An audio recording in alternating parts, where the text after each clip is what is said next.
கிறிஸ்து இயேசுவுக்குள் அன்பானவர்களே, இயேசுவின் ஆசீர்வாத ஊழியங்களின் மூலம் அன்பின் வாழ்த்துக்கள்.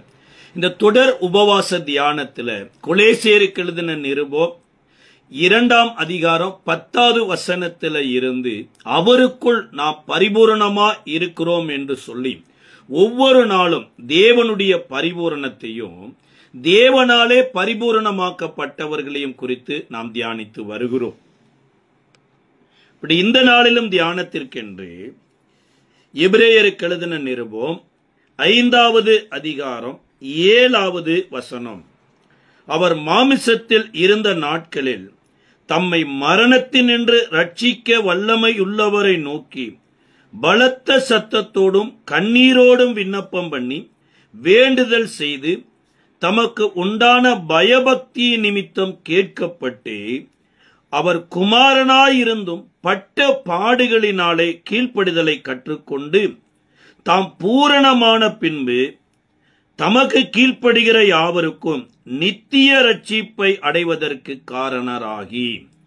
அன்பான தேவனுடைய பிள்ளைகளே, இயேசு இந்த பூமியில இருந்த நாட்களில அவர் தேவனாக இருந்தும் கூட ஒரு சரீரத்தில் இருக்கக்கூடிய மனிதன் தேவனுக்கு எப்படி பிரியமாய் வாழ முடியும் என்கின்ற ஒரு வாழ்க்கையினுடைய அடையாளமாக ஜெபத்தை மையமாக வைத்து அவர் வாழ்ந்தார். ஜெபம் எனப்பட்டது நம்மளுடைய வாழ்க்கையில மிக மிக அத்தியாவசியமானது. அதை எப்படியெல்லாம் ஜெபிக்க கூடாது என்பதையும் கூட போதித்திருக்கிறார். இயேசுவினுடைய ஜெபம் இயேசுவோடு கூட இருந்த சீசர்களுக்கு கூட ஒரு மிகப்பெரிய இன்ஸ்பிரேஷன் ஆயிருக்குது. அதனுடைய விளைவு என்ன? யோவான் சானகன் தன்னுடைய சீசர்களுக்கு ஜெபிக்க கற்றுக் கொடுத்தது போல நீரோ எங்களுக்கு ஜெபிக்க கற்றுக்கொடும் என்று சொல்லி ஜெபத்தை கற்றுக் கொடுக்க சொல்லி கேட்டதாக வேதத்துல பார்க்கிறோம். அப்ப இயேசுவினுடைய ஜெபத்தின் மூலமா அவர் எப்படி ஜெபித்தார்னா, அவர் மாம்சத்தில் இருந்த நாட்களில் தம்மை மரணத்தினின்று ரட்சிக்க வல்லமையுடையவரை நோக்கி பலத்த சத்தத்தோடும் கண்ணீரோடும் விண்ணப்பம் பண்ணி வேண்டுதல் செய்து தமக்கு உண்டான பயபக்தி நிமித்தம் கேட்கப்பட்டு. அப்ப இயேசுவினுடைய ஜெபம் எப்படி இருந்ததுன்னா, மரணத்திலிருந்து உயிரோடு எழுப்புகிறவரை நோக்கி இருந்தது. இதனுடைய பரிபூரணத்தை நம்ம பார்க்கறதுக்கு முன்னாடி ஜெபத்தினுடைய மேன்மையை குறித்து ஒரு சில காரியங்களை குறித்து யாக்கோபு நிருபத்தில் எழுதும்போது எழுதுறாரு. யாக்கோபு நிருபம் 5வது அதிகாரம் 16வது வசனத்துல, நீங்கள் சோதனைக்குட்படாதபடிக்கு உங்கள் குற்றங்களை ஒருவருக்கு ஒருவர் அறிக்கையிட்டு ஒருவருக்காக ஒருவர் ஜெபம் பண்ணுங்கள். நீதிமான் செய்யும் ஊக்கமான ஜெபம் வேண்டுதல் மிகவும் பலனுள்ளதாய் இருக்கிறது. அதாவது ஜெபிக்கிறவருடைய மக்கள் நம்ம எப்படி இருக்கணும்னா, நாம் சொஸ்தம் அடையும்படிக்கு அப்படிங்கிறார். அப்ப நம்ம சொஸ்தம் அடையணும்னா சுகமா வாழணும், அல்லது தேவனுடைய ஆரோக்கியம் உள்ள ஒரு வாழ்க்கை வாழணும் அப்படின்னா ஒருவர் குற்றங்களை ஒருவருக்கு ஒருவர் அறிக்கையிட்டு ஒருவருக்காக ஒருவர் ஜெபம் பண்ணுங்கள் அப்படிங்கிறார். ஆனா இந்த நாட்களில ஒருவருடைய குற்றங்களை உலகம் முழுவதும் அறிவித்து அந்த ஒருவருக்காக ஒருவர் ஜெபிக்கிறது குறைந்து போய் கொண்டிருக்குது. அப்ப இந்த நாட்களில நீங்களும் நானும் ஜெபிக்க வேண்டும் என்றால் இந்த ஜெபத்துக்கு ஆண்டவர் கொடுக்கிற ஒரு காரியம் என்னன்னா, ஒருவருடைய குறைகளை ஒருவர் மன்னிக்கணும். ஃபர்ஸ்ட் நாம அவங்க குறைகளை மன்னிக்கணும். அப்படின்னாத்தான் ஒருவருக்கு ஒருவர் ஜெபம் பண்ணவே முடியும். அன்றைக்கு மோசேயினுடைய கை தளர்ந்து போன போது கூட இருவர் வர்றாங்க. மோசேயினுடைய குற்றமாக கூட இதை தெரியலாம், அல்லது குறையாக கூட தெரியலாம். ஆனா அங்கு அவர்கள் முதலாவது மோசேய தங்களுக்குள்ள குற்றவாளியா பார்க்கல, தேவனுடைய மனுஷனா பார்த்து வாலண்டியரா ஒரு பக்கமும் ஆரோன் ஒரு பக்கமும் வந்து தாங்கினதுனால அன்றைக்கு யோசுவாவினுடைய யுத்தம் வெற்றியில போய் முடிந்தது. அப்ப எல்லோரும் மாம்சத்துல இருக்கிறவங்க தான், எல்லோரும் மனிதர்கள் தான்.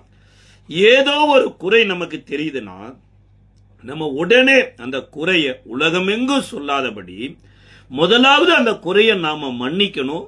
இரண்டாவது தேவன் மன்னிக்கும்படியாய் வேண்டுதல் செய்ய வேண்டும் என்றுதான் யாக்கோபு எழுதுறார். இது கீழே எலியாவின் ஜெபத்தை குறித்து சொல்லப்பட்டிருக்கு. அதை நம்ம நாளைக்கு பார்க்க இருக்கிறோம்.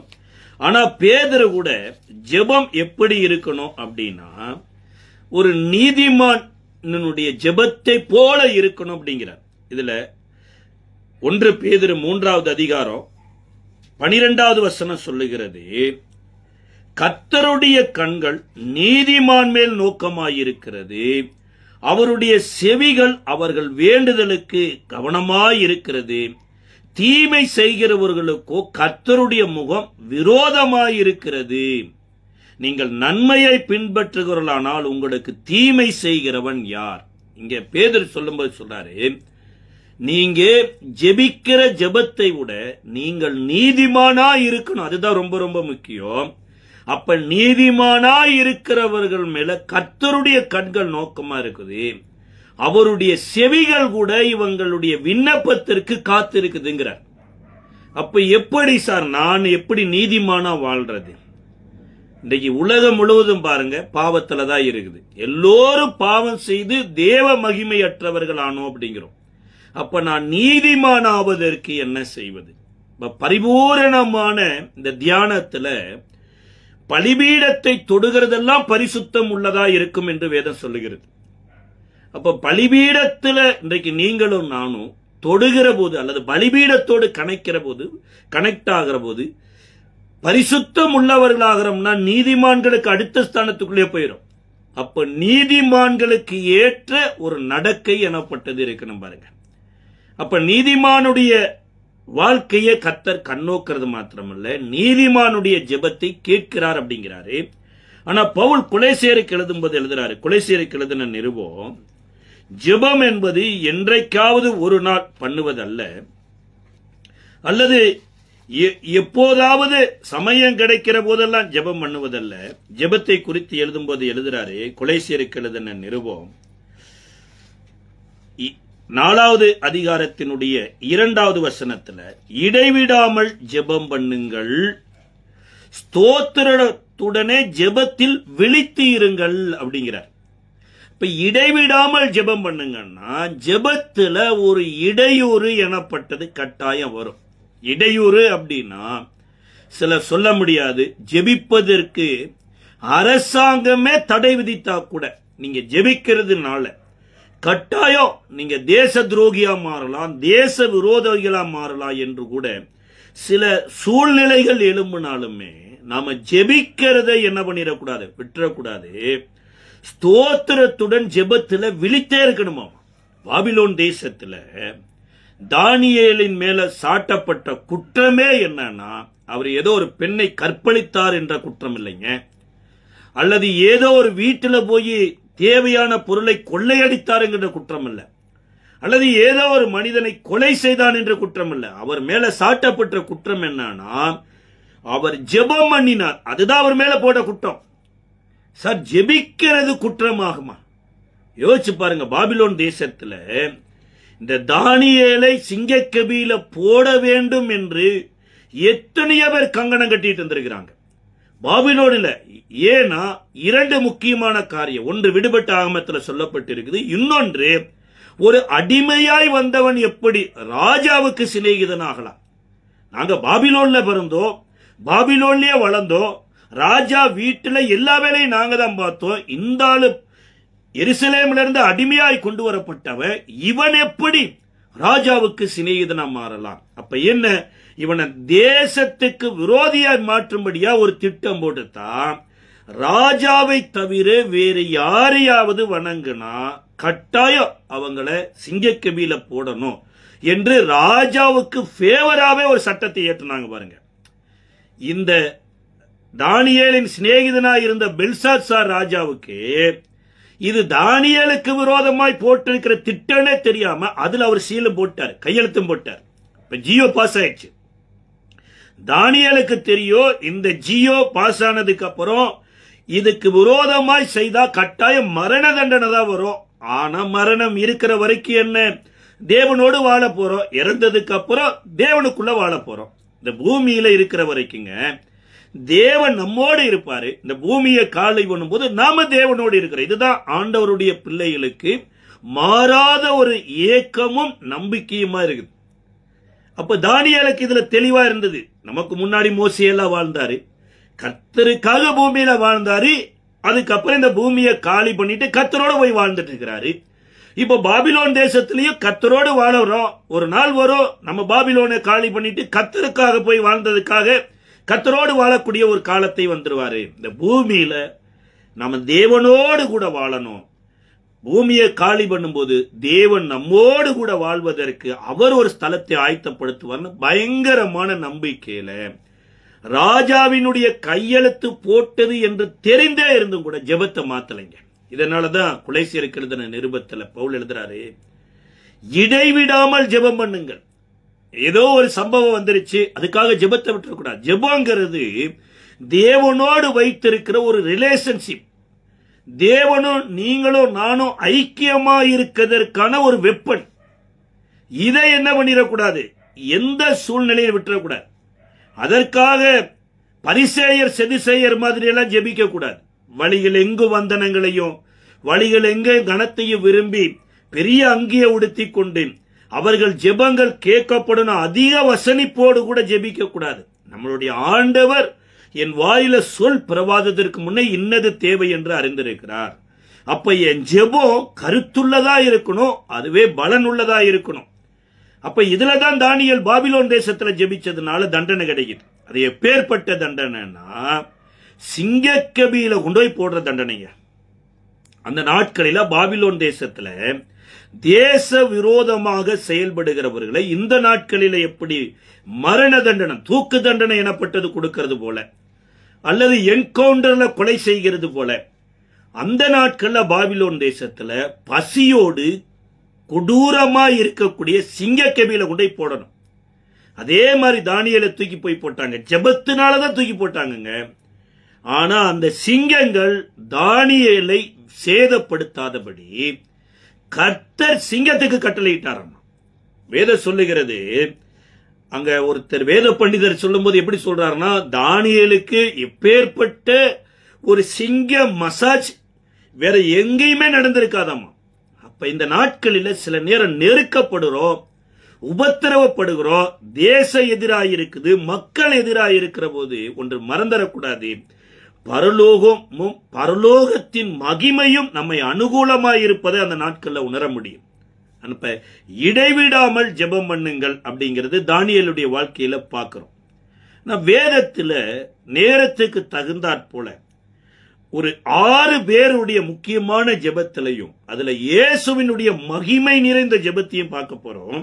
முதலாவது ஆபிரகாமினுடைய 2 முக்கியமான ஜெபம். ஒன்று ஆதியாம புஸ்தகத்தினுடைய 20வது அதிகாரத்துல பெலிஸ்திய ராஜாவாகிய அகிமெலேக்குக்காக அங்க ஆபிரகாம் ஜெபம் பண்றார். வேத சொல்லுகிறது, அபிமெலேக்குக்கும் அவனுடைய வீட்டார் அனைவருக்கும் கற்ப தடைபட்டு இருக்குதுங்க. கற்ப தடைபட்டதுன்னா ஏதோ ஒரு தடை இல்லை, ஆபிரகாமின் நிமித்தம் கர்த்தரே கற்பத்தை பூட்டிட்டார். இந்த சம்பவத்தை நல்லா வாசிங்க. கேரார்ல ஆபிரகாம் குடியிருக்கிறாரு. கேரார் பெலிஸ்தியருடைய தேசம். அந்த கேரார்ல பெலிஸ்தியரின் ராஜாவாகிய அபிமெலேக்கு சாரால் அழகுள்ள ஒரு ஸ்திரீ என்று அவங்களை மனைவியாக்குவதற்கு எடுத்துக்கொண்டு போயிட்டாங்க. 18வது அதிகாரத்துல கர்த்தர் சொல்லிட்டாரு, ஒரு உற்பவ கால திட்டத்துல சாரால் ஒரு குமாரனை தழுவிக்கொண்டு இருப்பாங்க அப்படின்னு. அப்ப இந்த தேவ திட்டத்தை உடைக்கும்படியாக பெலிஸ்திய ராஜாவின் மூலமா சத்ரு உள்ள நுழைறான். அப்போ ஒரு குமாரன் தேவனால உற்பவதி ஆகணும், இந்த குமாரன் உற்பவதி ஆகாதபடிக்கு தடை பண்ணணும்னு உள்ள நுழைஞ்சு இப்ப பெலிஸ்திய ராஜா அரண்மனைக்கே தூக்கிட்டு போயிட்டார். தூக்கிட்டு போகும்போது என்ன சொல்லிட்டாருன்னா, ஆபிரகாம் தன்னுடைய மனைவியை சகோதரி என்று சொல்லி வைத்திருந்தார். ஏன்னா நான் போற இடமெல்லாம் என் உயிர் காப்பாற்றப்படும்படி, உன் மூலமா எனக்கு தயவு கிடைக்கும்படி, எங்க போனாலும் நீ என்ன சகோதரன்னு சொல்லிடு அப்படின்னு இருக்கிறார். ஒரு விதத்துல கணவன் மனைவி உறவு எனப்பட்டது சகோதரன் சகோதரி உறவு தான் பாருங்க. என்னது சகோதரன் சகோதரி உறவு அப்படின்னா, சார் ஆதாம முதல் மனுஷன், ஏவாள் முதல் மனுஷி. இந்த 2 பேருக்கும் ஒரே அப்பா தான், தேவன் தான் அப்பா. அப்ப ஆதாமும் தேவனை அப்பான்னு கூப்பிடுறாரு, இங்க ஏவாளும் அப்பான்னு கூப்பிடுறாங்க. தாய் வேணா வேறையா இருக்கலாம், தகப்பன் எனப்பட்டவர் ஒருவர் தான். சொல்ல போனா சகோதரி சகோதரன் எனப்படுகிற இந்த ஸ்லாங் என்னன்னா, சக உதிரம் ஓடுகிற ஸ்திரீ ஸ்திரன். எனக்குள்ளேயும் பிதாவின் ரத்தம் தான் ஓடிட்டு இருக்குது, உனக்குள்ளேயும் பிதாவின் ரத்தம் தான் ஓடுது. இதுதான் உன்னத பாட்டுல சாலமோன் என்ன சொல்றாருன்னா, என் பிரியமே, என் ரூபவதியே, என் உத்தமியே, என் மணவாளமையே, என் புறாவே, என் சகோதரியே என்று கூட ஒரு வார்த்தை சொல்றார். அப்ப சகோதரி எனப்பட்டதுக்கு சிஸ்டர் என்று இல்லைங்க, எனக்கும் அவர் அப்பா, உனக்கு அப்பா. அப்படிங்கும் போது கருத்து வேறுபாடு எனப்பட்டது வராது, அதனுடைய அர்த்தத்தில் இருக்குது. ஆனா இங்க ஆபிரகாம் சொன்னதுக்கு வேற அர்த்தம் இருக்குது. இப்ப அபிமெலேக்கு ராஜா எடுத்துட்டு போனோடனே கர்த்தர் அபிமெலேக்கு ராஜாவை நேரடியா கடிந்து கொண்டாராம். இதை குறித்து 20வது அதிகாரத்தினுடைய 20வது அதிகாரம் 3வது வசனத்துல, தேவன் இரவிலே அபிமெலேக்கு சொப்பனத்திலே தோன்றி, நீ அழைப்பித்த ஸ்திரியின் மித்தம் நீ செத்தாய், அவள் ஒருவனுடைய மனைவியாயிருக்கிறாளே என்றார். சோத்திரம். இந்த காரியத்தை கர்த்தரை மாத்திரம் தான் செய்ய முடியும், வேற யாராலும் செய்ய முடியும். அதாவது ஒரு பிரைம் மினிஸ்டரை கூப்பிட்டு ஒருத்தர் நான் உன்னை மர்டர் பண்றேன்னு சொன்னார்னா அவர் அவ்வளவுதான், அடுத்த நிமிஷமே அரெஸ்ட் பண்ணி உள்ள போட்டுருவாங்க. ஆனா கர்த்தர் பிரைம் மினிஸ்டருக்கு மேல ஒரு பிரைம் மினிஸ்டருங்க. அபிமெலேக்கு ராஜா தான் தேசத்து அந்த கேராரினுடைய ராஜா. ஆனா அந்த கேராறு வர்றதுக்கு முன்னாடி பூமி அனைத்திற்கும் ராஜாதி ராஜாவாகிய கர்த்தர் இந்த அபிமெலேக்கை பார்த்து சொல்றாரு, அந்த ஸ்திரீ நிமித்தம் நீ செத்த அப்படிங்கிறார். அதற்கு கர்த்தரிடத்துல இந்த அபிமெலேக்கு சொல்றாரு, அவங்களோட கூட இருந்தவரு பிரதர் தானே சொன்னாரு, அவர் பிரதரா இருக்கட்டும் சிஸ்டரா இருக்கட்டும், தயவு செய்து அவன் அனுப்பிச்சு விட்டு அவன் உனக்காக ஜெபம் பண்ணுவான், அவன் ஒரு தீர்க்கதரிசி அப்படிங்கிறார். கர்த்தர் சாட்சி கொடுத்தாருங்க. ஆபிரகாம ப்ராஃபட்னு ஆபிரகாம் சொல்லிட்டு இல்ல, கர்த்தரே சொன்னாரு பாருங்க. கீழே சொல்லப்பட்டு இருக்குது 8வது வசன 6வது வசனத்திலேயோ 6, 7, 8ல, அப்பொழுது தேவன், உத்தம இருதயத்தோடு நீ இதை செய்தாய் என்று நான் அறிந்திருக்கிறேன், நீ எனக்கு விரோதமாக பாவம் செய்யாதபடி உன்னை தடுத்தேன், ஆகையால் நீ அவளை தொட உனக்கு நான் இடம் கொடுக்கவில்லை, அந்த மனுஷனுடைய மனைவியை அவனிடத்தில் அனுப்பிவிடு, அவன் ஒரு தீர்க்கதரிசி. அதாவது நீ எனக்கு விரோதமாய் பாவம் செய்யாதபடிங்கிற ஒரு வார்த்தை ஆண்டவர் சொல்றார். என்னன்னா, நான் தான் சாராளுக்குள்ள கற்பத்தை கடாட்சிக்க போறேன். இந்த கற்பத்தை கடாட்சிக்கிறது மாத்திரமல்ல, ஈசாக்கை நான் தான் உள்ள வைக்க போறேன். நான் செய்ய வேண்டிய வேலையை நீ எப்படி மாம்சத்துல போய் செய்ய பார்ப்ப, இதனால நீ இறந்துருவ அப்படிங்கிற மாதிரி சொல்லிட்டார் போல. இந்த நாளைக்கு கர்த்தருக்கு கொடுக்க வேண்டிய கணத்தை கர்த்தருக்கு மாத்திரம் கொடுக்கணுங்க. கர்த்தரை தவிர்த்து வேற எந்த ராஜாவுக்கு கொடுத்தாலுமே ஒன்று ராஜா செத்துருவாரு, இல்ல கொடுத்தவங்க செத்துருவாங்க. வேதம் சொல்லுது, மத்தேயு எழுதின சுவிசேஷ புஸ்தகம் 17வது அதிகாரத்துல, ஒரு பக்கம் எலியா இருக்கிறாரு, ஒரு பக்கம் மோசே இருக்கிறாரு, நடுவுல இயேசு இருக்கிறார். பேதுரு அங்கதான் சொல்றாரு, இங்க ஒரு கூடாரம் போட்டு மோசேயை கொண்டு உமக்கொன்னு எலியாவை கொண்டு இங்க தங்கறது நல்லதுன்னு உடனே இமீடியட்டா எலியாவும் காணா மோசேயும் காணாம பாருங்க. இயேசு மாத்திரம் தான் இருந்தார். இப்ப சகல கணத்திற்கும் மகிமைக்கும் பாத்திரர் தேவன் மாத்திரம்தான். ஒருவேளை ஊழியர்கள் அந்தந்த காலகட்டத்தில் பிரகாசிக்கலாங்க. சில ஊழியர்கள் போகாமலே அவர்கள் வார்த்தை புறப்பட்டு போய் சுகமாக்கி இருக்குது. சில ஊழியர்கள் தங்கி இருந்த அறைகளில வியாதியஸ்தர்களை கொண்டு போய் தங்க வைத்து சுகமாயிருக்கிறாங்க. இதெல்லாம் அந்தந்த காலகட்டத்திற்கு தான். ஆனா சதா காலங்களிலும் இருக்கிற கர்த்தருடைய நாமம் எனப்பட்டதுதான் இயேசு. அவருக்கு கொடுக்க வேண்டிய கனத்தையும் மகிமையும் எடுத்து கர்த்தர் வேற யாருக்கு கொடுக்கறதுக்கு அனுமதிக்கல.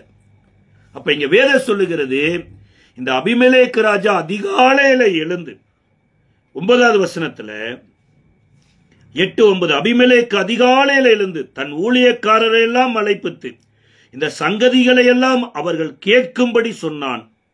அந்த மனுஷர் மிகவும் பயந்தாருங்க. யோசிச்சு பாருங்க, அபிமெலேக்கு ராஜான்னு ஒருத்தனை மிரட்டினார்னாலே போதுங்க, கூட இருக்கிற எல்லாருமே அடங்கிடுவாங்க. ஒருவேளை இந்தியாவில் இப்ப ஏற்பட்ட அபிமெலேக்கு இருக்கலாம், தெரியாம தேவனுடைய சபையோடு கூட விளையாடுகிறவங்க இருக்கலாம்.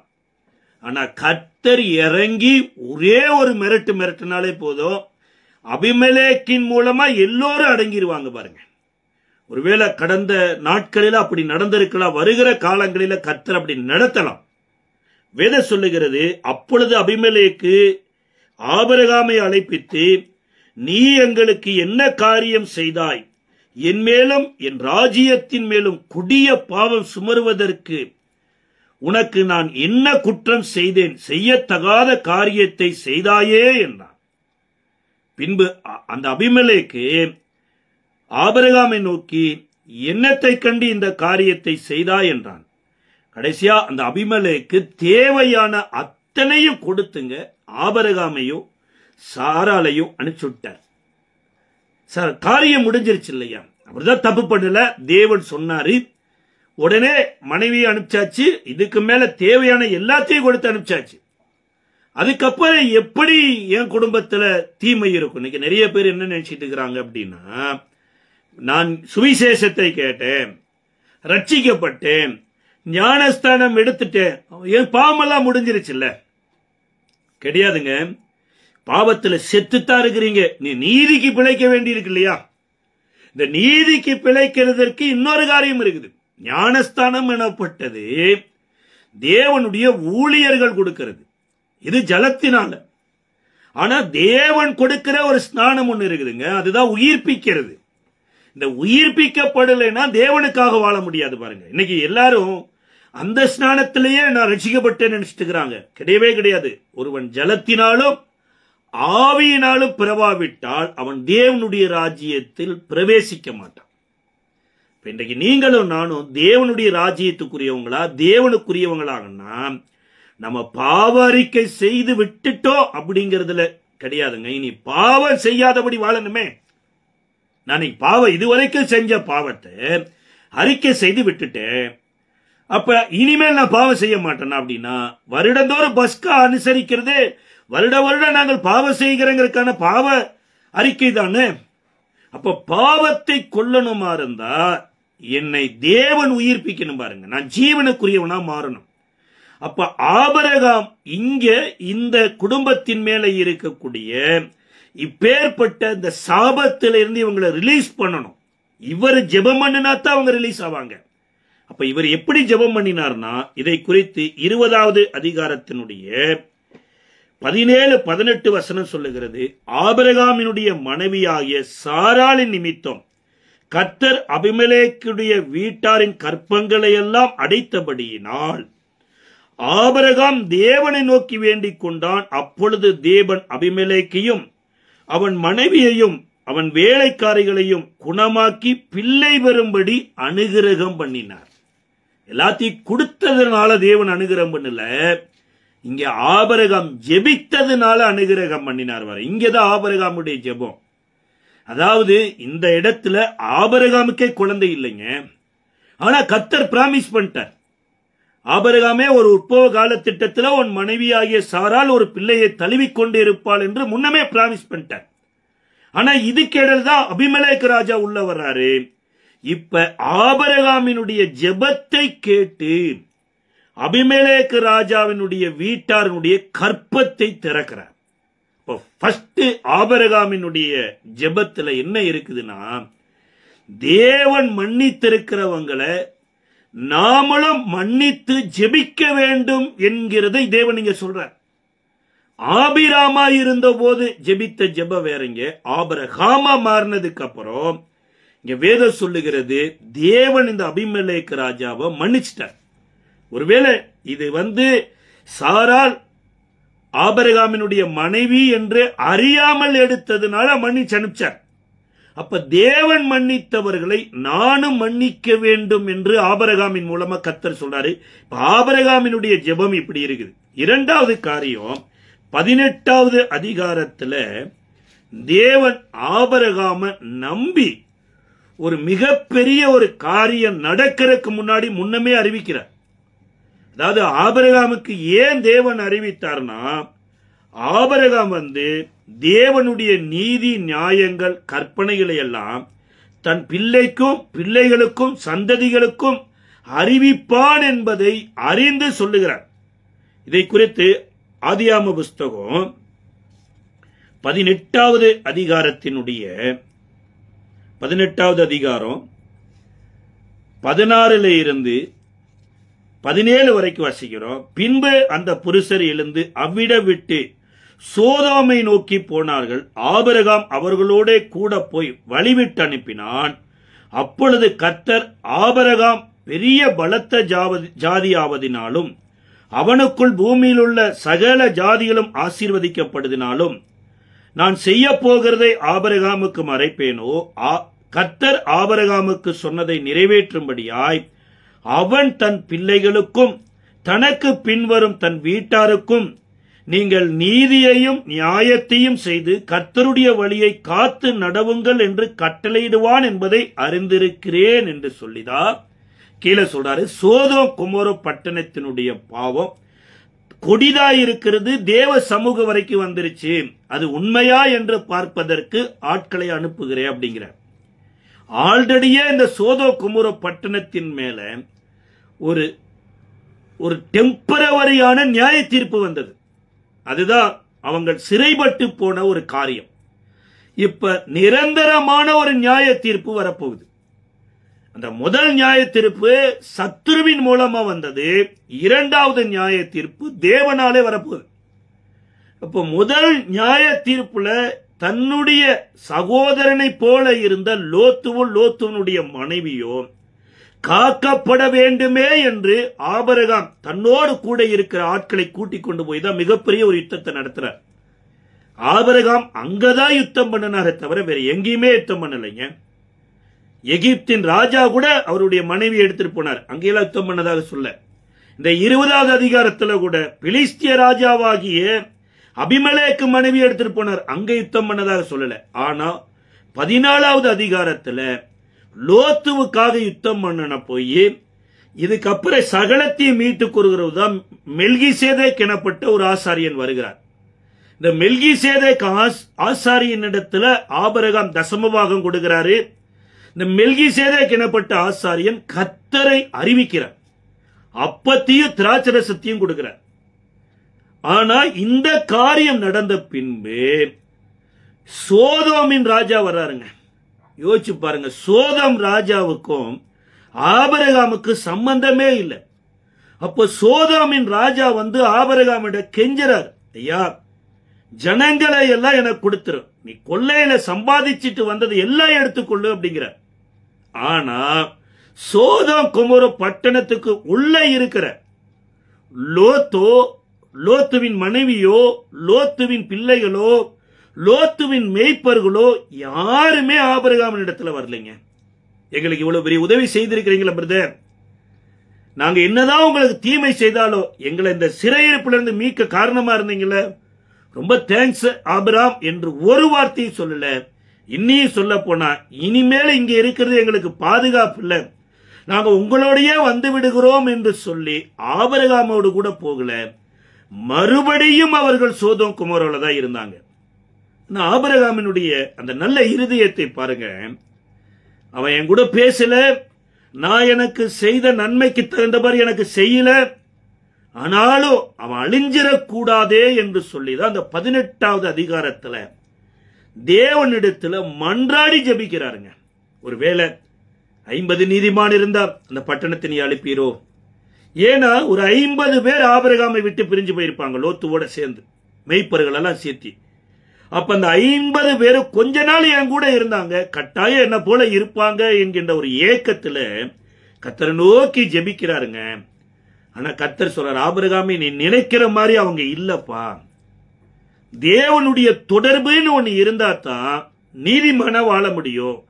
சோதோ குமர பட்டணத்துல தேவ தொடர்பு இல்லாம அவங்க வேலைக்கு போறாங்க, சம்பாதிக்கிறாங்க, சாப்பிடுறாங்க, சோதோமில இருக்கிற எல்லா அநியாய அக்கிரமத்தையும் பார்க்கறாங்க. இதனால 50 நீதிமான்கள் கிடையாதுன்ட்டார். அப்படியே ஆபிரகாம் வேண்டி வேண்டி வேண்டி கடைசியா ஒரு 5 நீதிமான்கள் இருந்தா அந்த பட்டணத்தை அழிப்பீரோ என்று கேட்டபோது அங்க வேதம் சொல்லுது 5 நீதிமானின் நிமித்தமும் பட்டணத்தை அழிக்கும். இதுதான் ஆபிரகாமினுடைய ஒரு கம்பேஷன் ஹார்ட்டை பார்க்க முடியுதுங்க. இன்றைக்கு அதே இருதயத்தை தான் கர்த்தர் ஆபிரகாமின் பிள்ளைகளாகிய உங்களுக்கு எனக்கும் கொடுக்க விரும்புகிறார், கொடுத்தும் இருக்கிறார். அதனாலதான் சத்துருவா ஒருவேளை லோத்து பார்த்தா கூட நீ அவனை சத்துருவா பார்க்காத, அவனை சிநேகிதனா பார் அப்படிங்கிறார். அப்ப இங்க வேதம் சொல்லுகிறது லோத்துவின் நிமித்தமாக அல்லங்க, தேவ சாயலாய் மாறினது நிமித்தமாக ஆபிரகாம் ஜெபிக்கிறார். இப்ப ஆபிரகாமினுடைய குமாரனாகிய ஈசாக்கினுடைய ஜெபத்தை குறித்து சொல்லப்பட்டிருக்கிறது. ஆதியாகம புஸ்தகத்தினுடைய 25வது அதிகாரம் 21வது வசனத்துல, ஆதியாகமம் 25:21 மலடியாயிருந்த தன் மனைவிக்காக ஈசாக்கு கர்த்தரை நோக்கி வேண்டுதல் செய்தான். கர்த்தர் அவன் வேண்டுதலை கேட்டருளினார். அவன் மனைவி ரெபேக்காள் கற்பந்தரித்தாள். அதாவது ஆபிரகாமோ சாராலும் தேவனோடு சஞ்சரித்து வாழ்ந்தது போல ஆபிரகாமினுடைய குமாரனாகிய ஈசாக்கும் ரெபேக்காலும் தேவனோடு சஞ்சரிக்க வேண்டும் என்று தேவன் விரும்புகிறார். ஈசாக்குக்கும் ரெபேக்காலுக்கு திருமணமாகி கிட்டத்தட்ட 20 வருட குழந்தை இல்லை.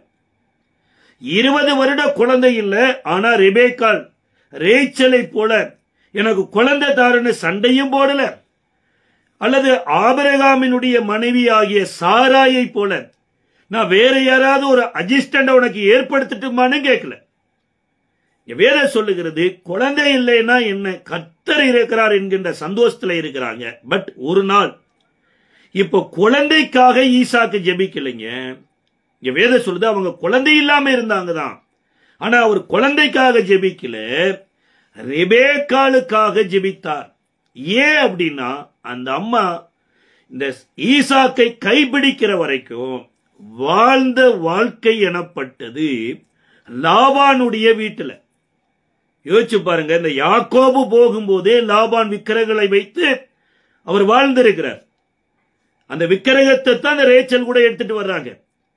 ஆபிரகாம் கூட விக்கிரக வழிபாடுல இருந்தா விடுதலையாய் வந்திருக்கிறார். அப்ப திருமண கால வரைக்கும் கர்த்தரை அறியாம வாழ்ந்திருக்க, கடின உழைப்பாளி தான், உண்மையா வாழ்ந்தவங்க தான். ஆனா தேவனை அறியாம வாழ்ந்திருக்கிறாங்க. இப்ப தேவன் ஏதாவது ஒரு காரியத்தை செய்யணுமா இருந்தா முதலாவது அவர்கள் தேவனுடையவர்களா மாறணும். அப்ப மனைவியாய் இருக்கிறது முக்கியம் இல்லைங்க, அவர்கள் தேவனுடையவர்களாய் இருக்க வேண்டும் என்றுதான் ரெபேக்காளுக்காக ஜெபிக்கிறார். இந்த ஜெபம் தேவனிடத்துல போன உடனே 2 குழந்தைகள் வயிற்றுக்குள்ள வந்துருச்சு. வயிற்றுக்குள்ளேயே 2 பிள்ளைகளை சண்டை போட்டுட்டு இருக்குது. இன்றைக்கா இருந்தா இது எங்கேயாவது நம்ம போய் பஞ்சாயத்து பண்ணிருப்போம். ஆனா இந்த ஜெபம் அந்த அம்மாவுக்கு என்ன பண்ணிருச்சுன்னா ஜெபிக்க வச்சிருச்சு பாருங்க. இந்த அம்மாவும் ஜெபிக்கிறவங்களா மாறுறாங்க. கீழே சொல்லப்பட்டு இருக்குது 22வது வசனத்துல, அவள் கற்பத்திலே பிள்ளைகள் ஒன்றோடு ஒன்று மோதிக்கொண்டிருந்தன. அப்பொழுது அவள் இப்படியானால் எனக்கு எப்படி என்று சொல்லி கர்த்தரிடத்தில் விசாரிக்கும்படி போனாள்.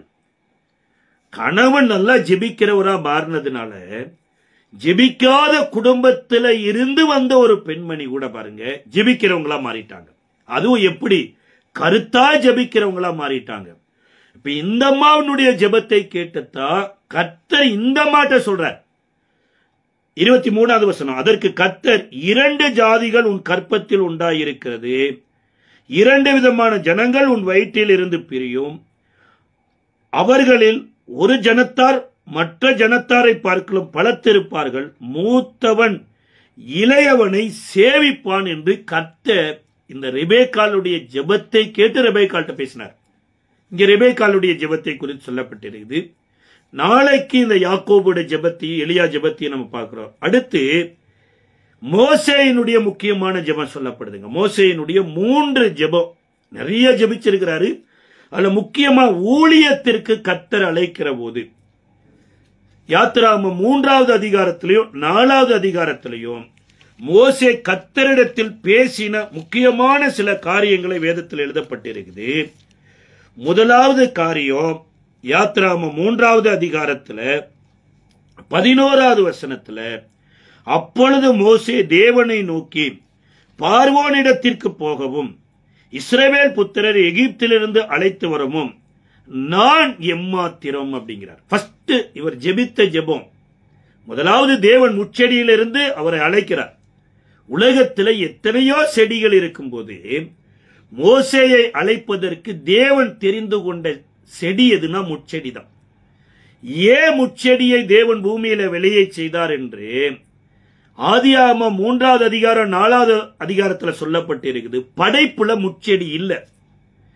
என்றைக்கு ஆதாமும் ஏவாளும் கீழ்ப்படிதலுக்குள்ள உள்ள போனாங்களோ அங்கதான் தேவன் சொல்றாரு, உன்னிமித்தமாய் பூமி சபிக்கப்பட்டிருக்கும், நீ வேர்வை சிந்தி உன் பலனை புசிப்பாய் அப்படிங்கிறார். ஆனா காயின் ஆபேலை கொலை செய்ததுக்கு அப்புறம் பூமி உனக்கு முள்ளு குறுக்கும் உழைப்பிக்கும்னு பூமிய ரத்தத்தின் மூலமா தான் முள்ளு செடியை விளையுது. அப்ப இங்க மோசேயை தேவன் சந்திக்கிற போது முச்செடியிலேயே தன்னுடைய மகிமையை வைக்கிறாருங்க. இப்ப முச்செடியிலிருந்து பேசுறார். சொல்ல போனா நெருப்பு எரியுது, செடி எரியல. முச்செடியில முழுவதும் நெருப்பு எரியுதுங்க, ஆனா செடி எரியல.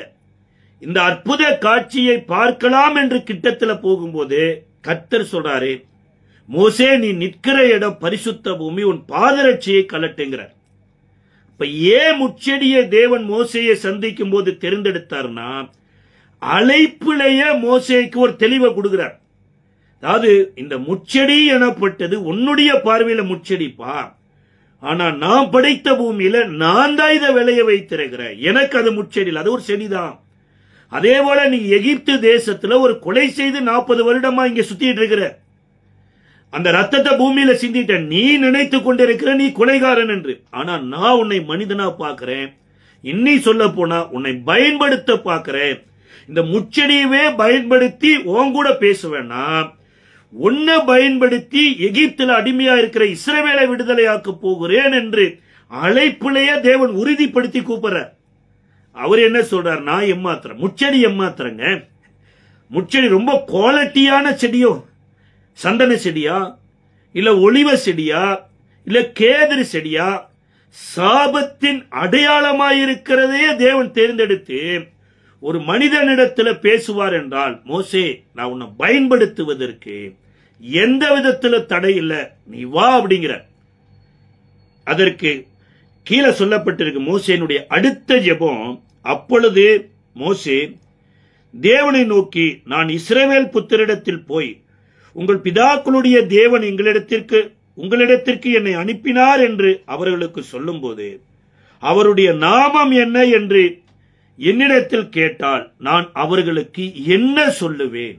ஃபர்ஸ்ட் நான் ஒர்த்தி இல்லை, ரெண்டாவது எனக்கு ஆவிக்குரிய எந்த அறிவுமே இல்லை, கர்த்தரையும் தெரியாது, கர்த்தருடைய நாமமும் தெரியாது. நான் எதுக்கு இன்னைக்கு நிறைய நேரம் நாமளும் அதான் சொல்லிட்டு இருக்கிறோம் பாருங்க, அறிவாளிகளை தேவன் பயன்படுத்துறாருன்னு. ஏதேன் தோட்டத்துக்குள்ள ஒரு அறிவாளிய கர்த்தர் கூட்டிட்டு போகலைங்க, ஒரு மண்ணை எடுத்து மண்ணை மனுஷனா செஞ்சு நாசில சுவாசத்தை ஊதி இந்த மண்ணு தான் ஏதேன் தோட்டத்துக்குள்ள எல்லாவற்றிற்கும் பெயரிட்டது பாருங்க. சங்கீதக்காரர் கூட ஒரு இடத்துல மனிதனை குறித்து சொல்றாரு, மண் என்று நினைவு கூறுறாராம். அப்ப இன்றைக்கு எனக்கு எதுவுமே தெரியாம இருக்கலாம் பாருங்க, நான் ஒரு மண்ணை போல இருக்கலாம், ஆனா தேவன் இந்த மண்ணுக்குள்ளதான் தன்னுடைய மகிமையின் பொக்கிஷத்தை வச்சிருக்கிறார். இரண்டாவது ஒரு ஜெபம், எனக்கு ஒண்ணுமே தெரியாத ஆண்டவரே அப்படிங்கிறார். மூன்றாவது காரியம் இதே யாத்ராம புஸ்தகத்தினுடைய 4வது அதிகாரம் 1வது வசனத்துல, அவர்கள் என்னை நம்பார்கள், என் வாக்குக்கு செவிகொடார்கள், கர்த்தர் உனக்கு தரிசனமாகவில்லை என்று சொல்லுவார்கள். அதாவது முதல்ல தன்னையே நம்புறதில்ல, ரெண்டாவது தேவனையும் நம்புறதில்ல, மூணாவது மக்களையும் நம்புறதில்லைங்க. இப்ப அந்த இடத்துக்கு நீ போகவே இல்லை, அந்த இடத்துல ஜனங்களை சந்திக்கவே இல்லை. அதற்கு முன்னாடி தீர்க்க தரிசனம் சொல்றது. நிறைய பேருக்கு இப்படித்தான் பாருங்க, வாயில நல்ல வார்த்தையே வராது பாருங்க. அவர்கள் ஆசீர்வாதத்தை விரும்பாமல் போனார்கள், அதனால் அவர்களை விட்டு கடந்து போய் விட்டது என்று சங்கீதக்காரர் ஒருத்தர் சொல்றார். இன்னொரு சொல்றார், அவர்கள் சாபத்தை விரும்பினார்கள். நாளைக்கு இப்படித்தான் நடக்க போகுது, நாளைக்கு இப்படித்தான் மோசமா போக போறோம். சார், நாளைக்கு இன்னி 24 மணி நேரம் இருக்குது, அதற்குள்ள தேவன் எதை வேணாலும் செய்திருவார். ஆனா மோசே என்னன்னா, இங்க மீதியான் தேசத்திலிருந்தே இஸ்ரவேலரை குறித்து தீர்க்க தரிசனம் என்ன நம்ப மாட்டாங்களே. கர்த்தர் நம்ப பண்ணுவாருங்க. எப்படியெல்லாம் நம்ப பண்ணுவாருங்கிறது அவருக்கு மாத்திரம்தான் தெரியும். இப்பதான் கர்த்தர் உன்னை நம்புற மாதிரி நான் உனக்கு முதல்ல காமிக்கணும்னு உன் கையில என்ன இருக்குதுன்னு கேட்கிறார். சொன்னா, என் கையில கோல் ஆண்டவரே, ஆடு மேய்க்கிற கோல். இப்ப இதை போடு அப்படின்னா தேவ சமூகத்துல சர்பமா மாறிடுச்சு. இப்ப பயந்து ஓடுறார். எங்க ஓடிட முடியும் யோசிச்சு பாருங்க. தேவ சமூகத்தை விட்டு பயந்து ஓடி எங்க பாதுகாப்பு இருக்கும்? இன்னைக்கு எத்தனையோ பேரு தேவனை விட உலகம் பாதுகாப்புன்னு ஓடிட்டு இருக்கிறாங்க. அதே மாதிரிதான் மோசே, அவர் கையில இருந்த கோல் தான் இப்ப தரையில போட்டுன்னு பாம்பாயிருச்சு. இந்த பாம்பை பார்த்து ஓடுறாரே தவிர முச்செடியில தரிசனமான தேவனை பார்க்க மறந்துட்டார்.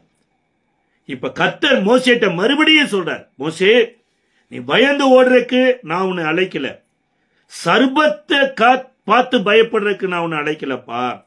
இந்த சர்பத்தையே நான் தான் படைத்தேன் என்பதை உனக்கு காண்பிக்க உன்னை அழைச்சிருக்கிறேன். அப்ப நீ போட்டது என் வார்த்தையின்படி போட்டபடினால அது பாம்பா மாறிச்சு. என் வார்த்தையின் மேல கவனம் செலுத்தினேன்னா இதை என்னால மறுரூபமாக்க முடியும் என்று வாளை புடினாரு. வாழை புடிச்சா கோலா மாறிடுச்சு. இப்போ தேவனுடைய கோலா கன்வெர்ட் ஆயிடுச்சு. அப்ப சர்பத்தினுடைய ஆலோசனையின்படி ஆதாமும் ஏவாளும் தேவனை விட்டு விலகுனாங்க. ஆனா சர்பம் எனப்பட்டது தேவனால படைக்கப்பட்டது. சாத்தான் சர்பத்தை சூஸ் பண்ணி பயன்படுத்திட்டான். பேதுருவை கூட சாத்தான் சூஸ் பண்ணானாமா, யூதாசை கூட சாத்தான் சூஸ் பண்ணானாமா. அப்ப சாத்தான் எனப்பட்டவன் சர்பம் அல்ல, சர்பத்தை பயன்படுத்தினான். இங்க வேதம் சொல்லுகிறது. இப்ப இரண்டாவது ஒரு அடையாளத்தை காமிக்க சொல்றாரு. என்ன அடையாளம்னா, மோசே உன் கைய நீட்டு அப்படிங்கிறார். கைய நீட்டின உடனே வெண் குஷ்டமா மாறிடுச்சு. கோலை போட்டு ஓடின மோசே குஷ்டத்தை தூக்கிட்டு ஓட முடியல பாருங்க. குஷ்டம் அவரை பிடிச்சு நிப்பாட்டி இருக்குது. இப்ப மறுபடியும் உன்னுடைய இருதயத்தில் வை என்று ஆங்கில வேதாகமத்திலையும் ஹிந்தி வேதாகமத்திலையும் சொல்லுது. ஆனா தமிழ் வேதாகமத்துல உன்னுடைய தொடையில மடியில போடு அப்படிங்கிறார். போட்டி எடுத்தா இப்ப மறுகையை போல மாறிவிட்டது பாருங்க. ஆண்டவர் சொல்லாரு, இதுதான் இது அடையாளம், அது இல்லைன்னா இது அடையாளப்பா அப்படிங்கிறார். ஆனா 10வது வசனத்துல மோசே இவைகளெல்லாம் நடந்திருந்தும் கூட அப்பொழுது மோசே கர்த்தரை நோக்கி, ஆண்டவரே, இதற்கு முன்னாவது தேவரீர் முத அடியேனோடு பேசினதற்கு பின்னாவது நான் வாக்கு வல்லவன் அல்ல, நான் திக்கு வாயும் மந்த நாவும் உள்ளவன் என்றான். இவ்வளவு காரியம் சொன்ன போதும் கூட மோசே ஜெபிக்கிற ஜெபம் என்னன்னா, எனக்கு பேச தெரியாத ஆண்டவரே. சார், பேச தெரியாமலையா வாக்கிலும் செயலிலும் வல்லவனாயி எகிப்துல இருந்தார் என்று அப்போஸ்தலர் 7வது அதிகாரத்துல சொல்லுது. இந்த உலகத்துல எதற்கோ மக்கள் ஆர்வமா இருக்கிறாங்க.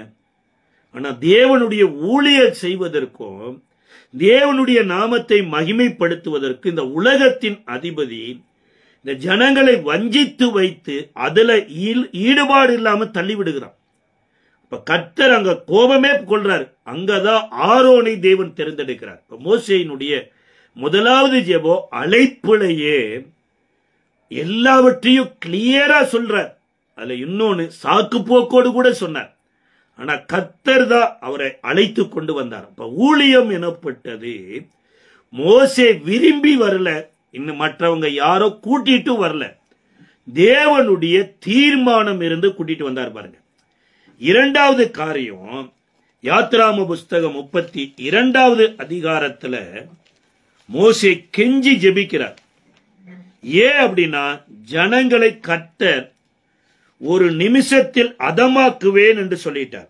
32வது அதிகாரத்தினுடைய 13வது வசனம் சொல்லுகிறது, உமது தாசராகிய ஆபிரகாமையும் ஈசாக்கையும் இஸ்ரவேலையும் நினைத்தருளும். உங்கள் சந்ததியை வானத்து நட்சத்திரங்களைப் போல பெருகவும், நான் சொன்ன இந்த தேசம் முழுவதையும் உங்கள் சந்ததியாருக்கு என்றென்றைக்கும் சுதந்தரித்துக் கொள்ளும்படி அவர்களுக்கு கொடுப்பேன் என்று உம்மை கொண்டே அவர்களுக்கு ஆணையிட்டு சொன்னீரே என்று கெஞ்சி பிரார்த்தித்தான். முதல்ல ஜெபம் நான் ஒருத்தில்லன்னு ஜெபம் பண்ணன அதே மோசே இப்ப தேவனோடு நடந்து நடந்து நடந்து தேவனே மாறிட்டார். என்ன சொல்றாருன்னா, இவங்க பொன்கன்று குட்டியை உண்டாக்கிட்டாங்க, தேவனுக்கு கோபத்தை உண்டாக்கிட்டாங்க, இதனால இந்த ஜனத்தை நிக்கிரகம் பண்ணுவேன் என்று கர்த்தர் சொல்றாரு. ஆனா இப்ப ஜெபம் எப்படி இருக்குன்னா, ஆண்டவரே நீர் இப்படி செய்யக்கூடாது, ஆண்டவரே நீ முன்னாடி இப்படி சொல்லி இருக்கிறீர், இந்த ஜனத்திற்கு சுதந்திரம் கொள்ளும்படியாய் கொடுப்பேன் என்று சொல்லி இருக்கிறீரப்பா. ஒருவேளை இவர்கள் தப்பு பண்ணனாலுமே தேவனோடு நடந்த ஆபிரகாமை நினைச்சு பாருங்க, தேவனோடு நடந்த ஈசாக்க நினைச்சு பாருங்க, தேவனோடு நடந்த இஸ்ரேலை நினைத்து பாருங்கள் என்று அவர்களுக்கு நீர் சொன்ன வார்த்தையை நினைத்து பாரும் என்று கெஞ்சி ஜெபம் பண்ணினாராமா. கர்த்தர் அங்க மன்னிக்கிறாரு. இப்ப மறுபடியும் மோசேய நீ உடைத்த கற்பலகைக்கு ஒப்பனையாக வேறொரு கற்பலகையை இழைத்துக் கொண்டு வா அப்படிங்கிறார். மறுபடியும் 40 நாள் உபவாசத்துக்கு மோசே போறாருங்க. முதல் தடவை உபவாசம் இருந்த போது பொன்கன்று குட்டியை செய்த இஸ்ரவேல் மக்கள் இரண்டாவது விசை மோசே சீனாய் மலைக்கு போன போது அதே 40 நாள் கன்று குட்டி எண்ணமே வரல. ஏன் வரல? அப்ப அவங்கள்ட்ட கையில காசு பணம் எதுவும் இல்லையா அப்படின்னா, ஆசாரிப்பு கூடார செய்யறதற்கு வெள்ளி வேலைக்கு வெள்ளியும் பொன் வேலைக்கு பொண்ணு வேலையோ தேவையான அத்தனையும் இஸ்ரவேலர் தான் கொடுத்தாங்க. அப்ப அவங்கள்ட்ட தங்கம் வெள்ளி எல்லாமே இருந்தது.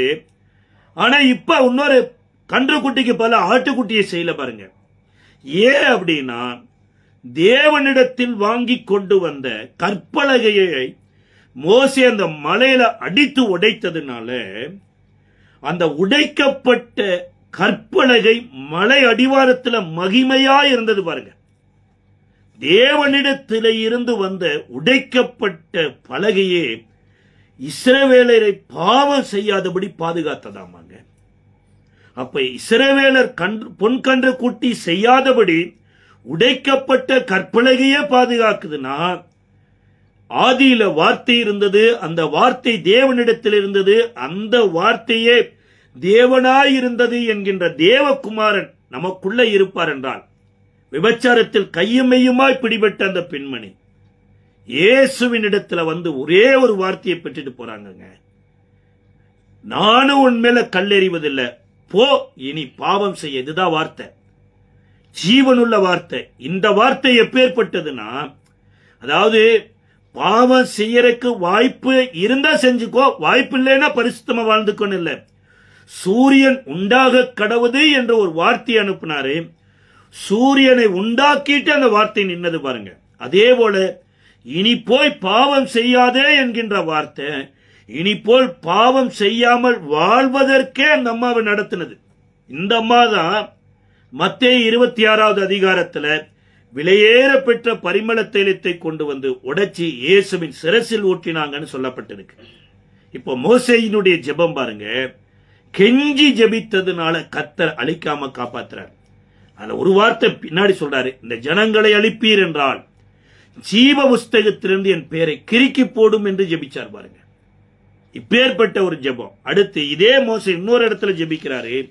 என்னாகும் புஸ்தகம் 12வது அதிகாரத்தினுடைய 13வது வசனத்துல மோசேயினுடைய சகோதரியாகிய மிரியம் மோசேக்கு விரோதமாய் பேசி குஷ்டரோகத்தை சம்பாதித்துக் கொண்டாங்க. இன்றைக்கு வேதாகமத்துல பாருங்க, நல்லா இருந்து குஷ்டரோகமானவங்க ஒரு கூட்டம் இருக்கிறாங்க. அதுல தேவ மக்களுக்கு எதிராய் இருந்து குஷ்டரோகத்தை சம்பாதிச்சவங்க இருக்காங்க. எலிசா வேண்டாம் என்று சொன்னதை கேயாசு விரும்பி போய் நாகமானிடத்துல கேட்டு வாங்கினதுனால நாகம்மானுடைய குஷ்டரோகம் கேயாசிக்கும் கேயாசியினுடைய சந்ததிக்கே வந்தது. அதே மாதிரி இங்க ஒருவேளை கூட பிறந்த பிரதரா இருக்கலாங்க, ஆனா இவர் இறந்துட்டார். எங்க இறந்தாருன்னா, தேவன் எங்க முச்செடியில காட்சி அளித்தாரோ அங்கேயே இறந்துட்டார். இப்ப மோசேயா எகிப்துக்கு வரலங்க, தேவனுடைய மனுஷனாகிய மோசேயா வந்திருக்கிறார். தேவன் தான் உயிர்ப்பித்து கூட்டிட்டு வந்திருக்கிறார். இந்த மோசேக்கு விரோதமாக ஆரோனும் மிரியமும் பேசினதுனால இப்ப ஆரோன் மன்னிக்கப்படுறாரு, மிரியம் குஷ்டரோகத்தில் இருக்கிறாங்க. அங்கதான் மோசே கெஞ்சி ஜெபம் பண்றார். 13வது வசனம் 12வது அதிகாரத்தினுடைய, அப்பொழுது மோசே கர்த்தரை நோக்கி, என் தேவனே அவளை குணமாக்கும் என்று கெஞ்சினான். கர்த்தர் மோசேயை நோக்கி, அவள் தகப்பன் அவள் முகத்தில் காரி துப்பினது உண்டானால் அவள் 7 நாள் வெட்கப்பட வேண்டாமோ? அதுபோலவே அவள் 7 நாள் பாளையத்துக்கு புறம்பே விலக்கப்பட்டிருந்து பின்பு சேர்த்துக் கொள்ளப்பட்டிருக்க கடவாள் என்றார். யோசிச்சு பாருங்க, அப்பா காரிச்சு துப்புறாருன்னு வச்சுங்க, அந்த புள்ள தீட்டுப்பட்டு போயிருக்கு. இது கர்த்தரே சொல்றார். ஒரு தகப்பன் எனப்பட்டவரை ஒரு பிள்ளை கார்ச்சு துப்புற நிலைமைக்கு வாழ்ந்துடக்கூடாது.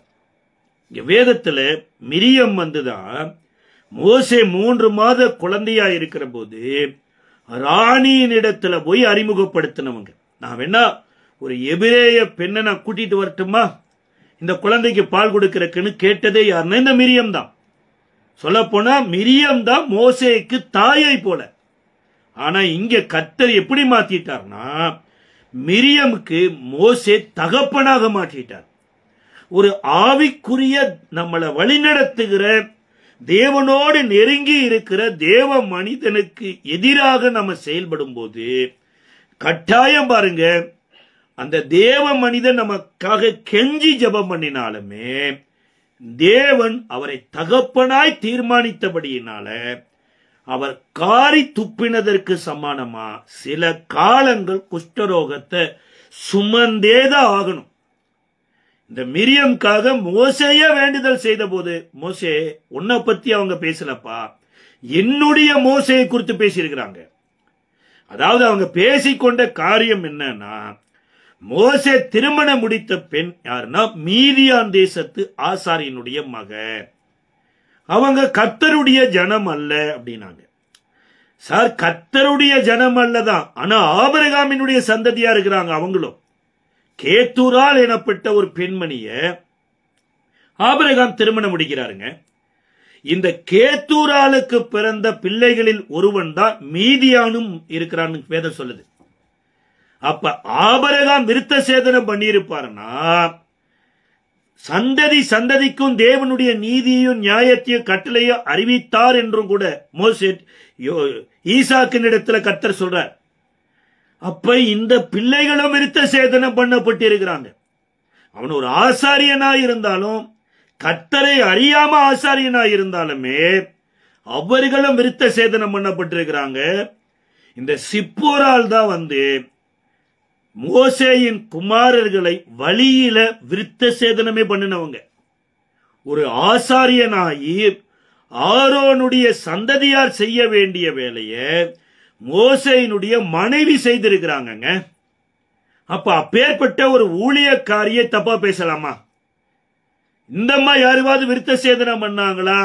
இல்ல கர்த்தர் தான் இந்த அம்மாவுக்கு விருத்த சேதனம் பண்ண சொல்லி சொன்னாரா? ஒண்ணுமே கிடையாது. ஏதோ ஒரு 4 பாட்டு பாடியாச்சு, 2 டான்ஸ் ஆடியாச்சு, இன்னும் ஒரு நற்கிரியைகள் தான தர்மம் பண்ணியாச்சு. அதற்காக ஒரு ஆசாரியன் செய்ய வேண்டிய ஊழியத்தை மோசேயினுடைய மனைவி செய்து தேவ கோபத்தை தனிய பண்ணியிருக்கிறாங்க. அந்த அம்மாவுக்கு விரோதமா பேசினதுனால பனிஷ்மெண்ட் எனப்பட்டது கட்டாயம்தான். ஒருவேளை மன்றாடி ஜபிச்சாலுமே அந்த மன்றாடு என்னன்னா சில காலத்துக்கு அப்புறம் விடுதலை தானே தவிர இந்த பனிஷ்மெண்ட கட்டாயம் அனுபவிச்சுட்டாங்கன்னுட்டார். இதை பின்னாட்கள்ல கூட உபாகமத்துல கர்த்தர் மிரியமுக்கு செய்ததை நினைத்து கொள்ளுங்கள் அப்படிங்கிறார். அப்ப இந்த ஆசாரிப்பு கூடாரத்துக்குள்ள இருந்து வரக்கூடிய ஆசாரியன் செய்ய வேண்டிய ஊழியத்தை ஆசாரிப்பு கூடாரமே வராத போது இந்த மிரியமுக்கு தெரியாமலேயே மோசேயினுடைய மனைவி செய்திருக்கிறாங்க. இந்த வாக்குவாதத்தினால இங்க மோசே கெஞ்சி ஜெபம் பண்றார். அடுத்து தாவீதினுடைய ஒரு ஜெபத்தை, 2 ஜெபம் இருக்குது. தாவீது முக்கியமான ஒரு காரிய ஜெபம் இருக்குது பாருங்க.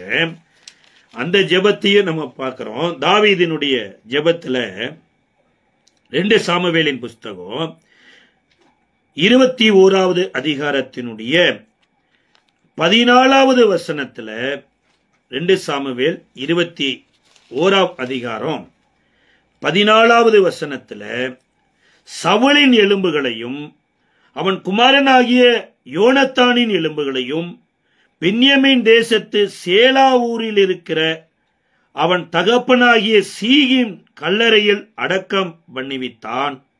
ராஜா கட்டளையிட்டபடியெல்லாம் செய்தார்கள். அதன் பின்பு தேவன் தேசத்திற்காக செய்யப்பட்ட வேண்டுதலை கேட்டருளினார்.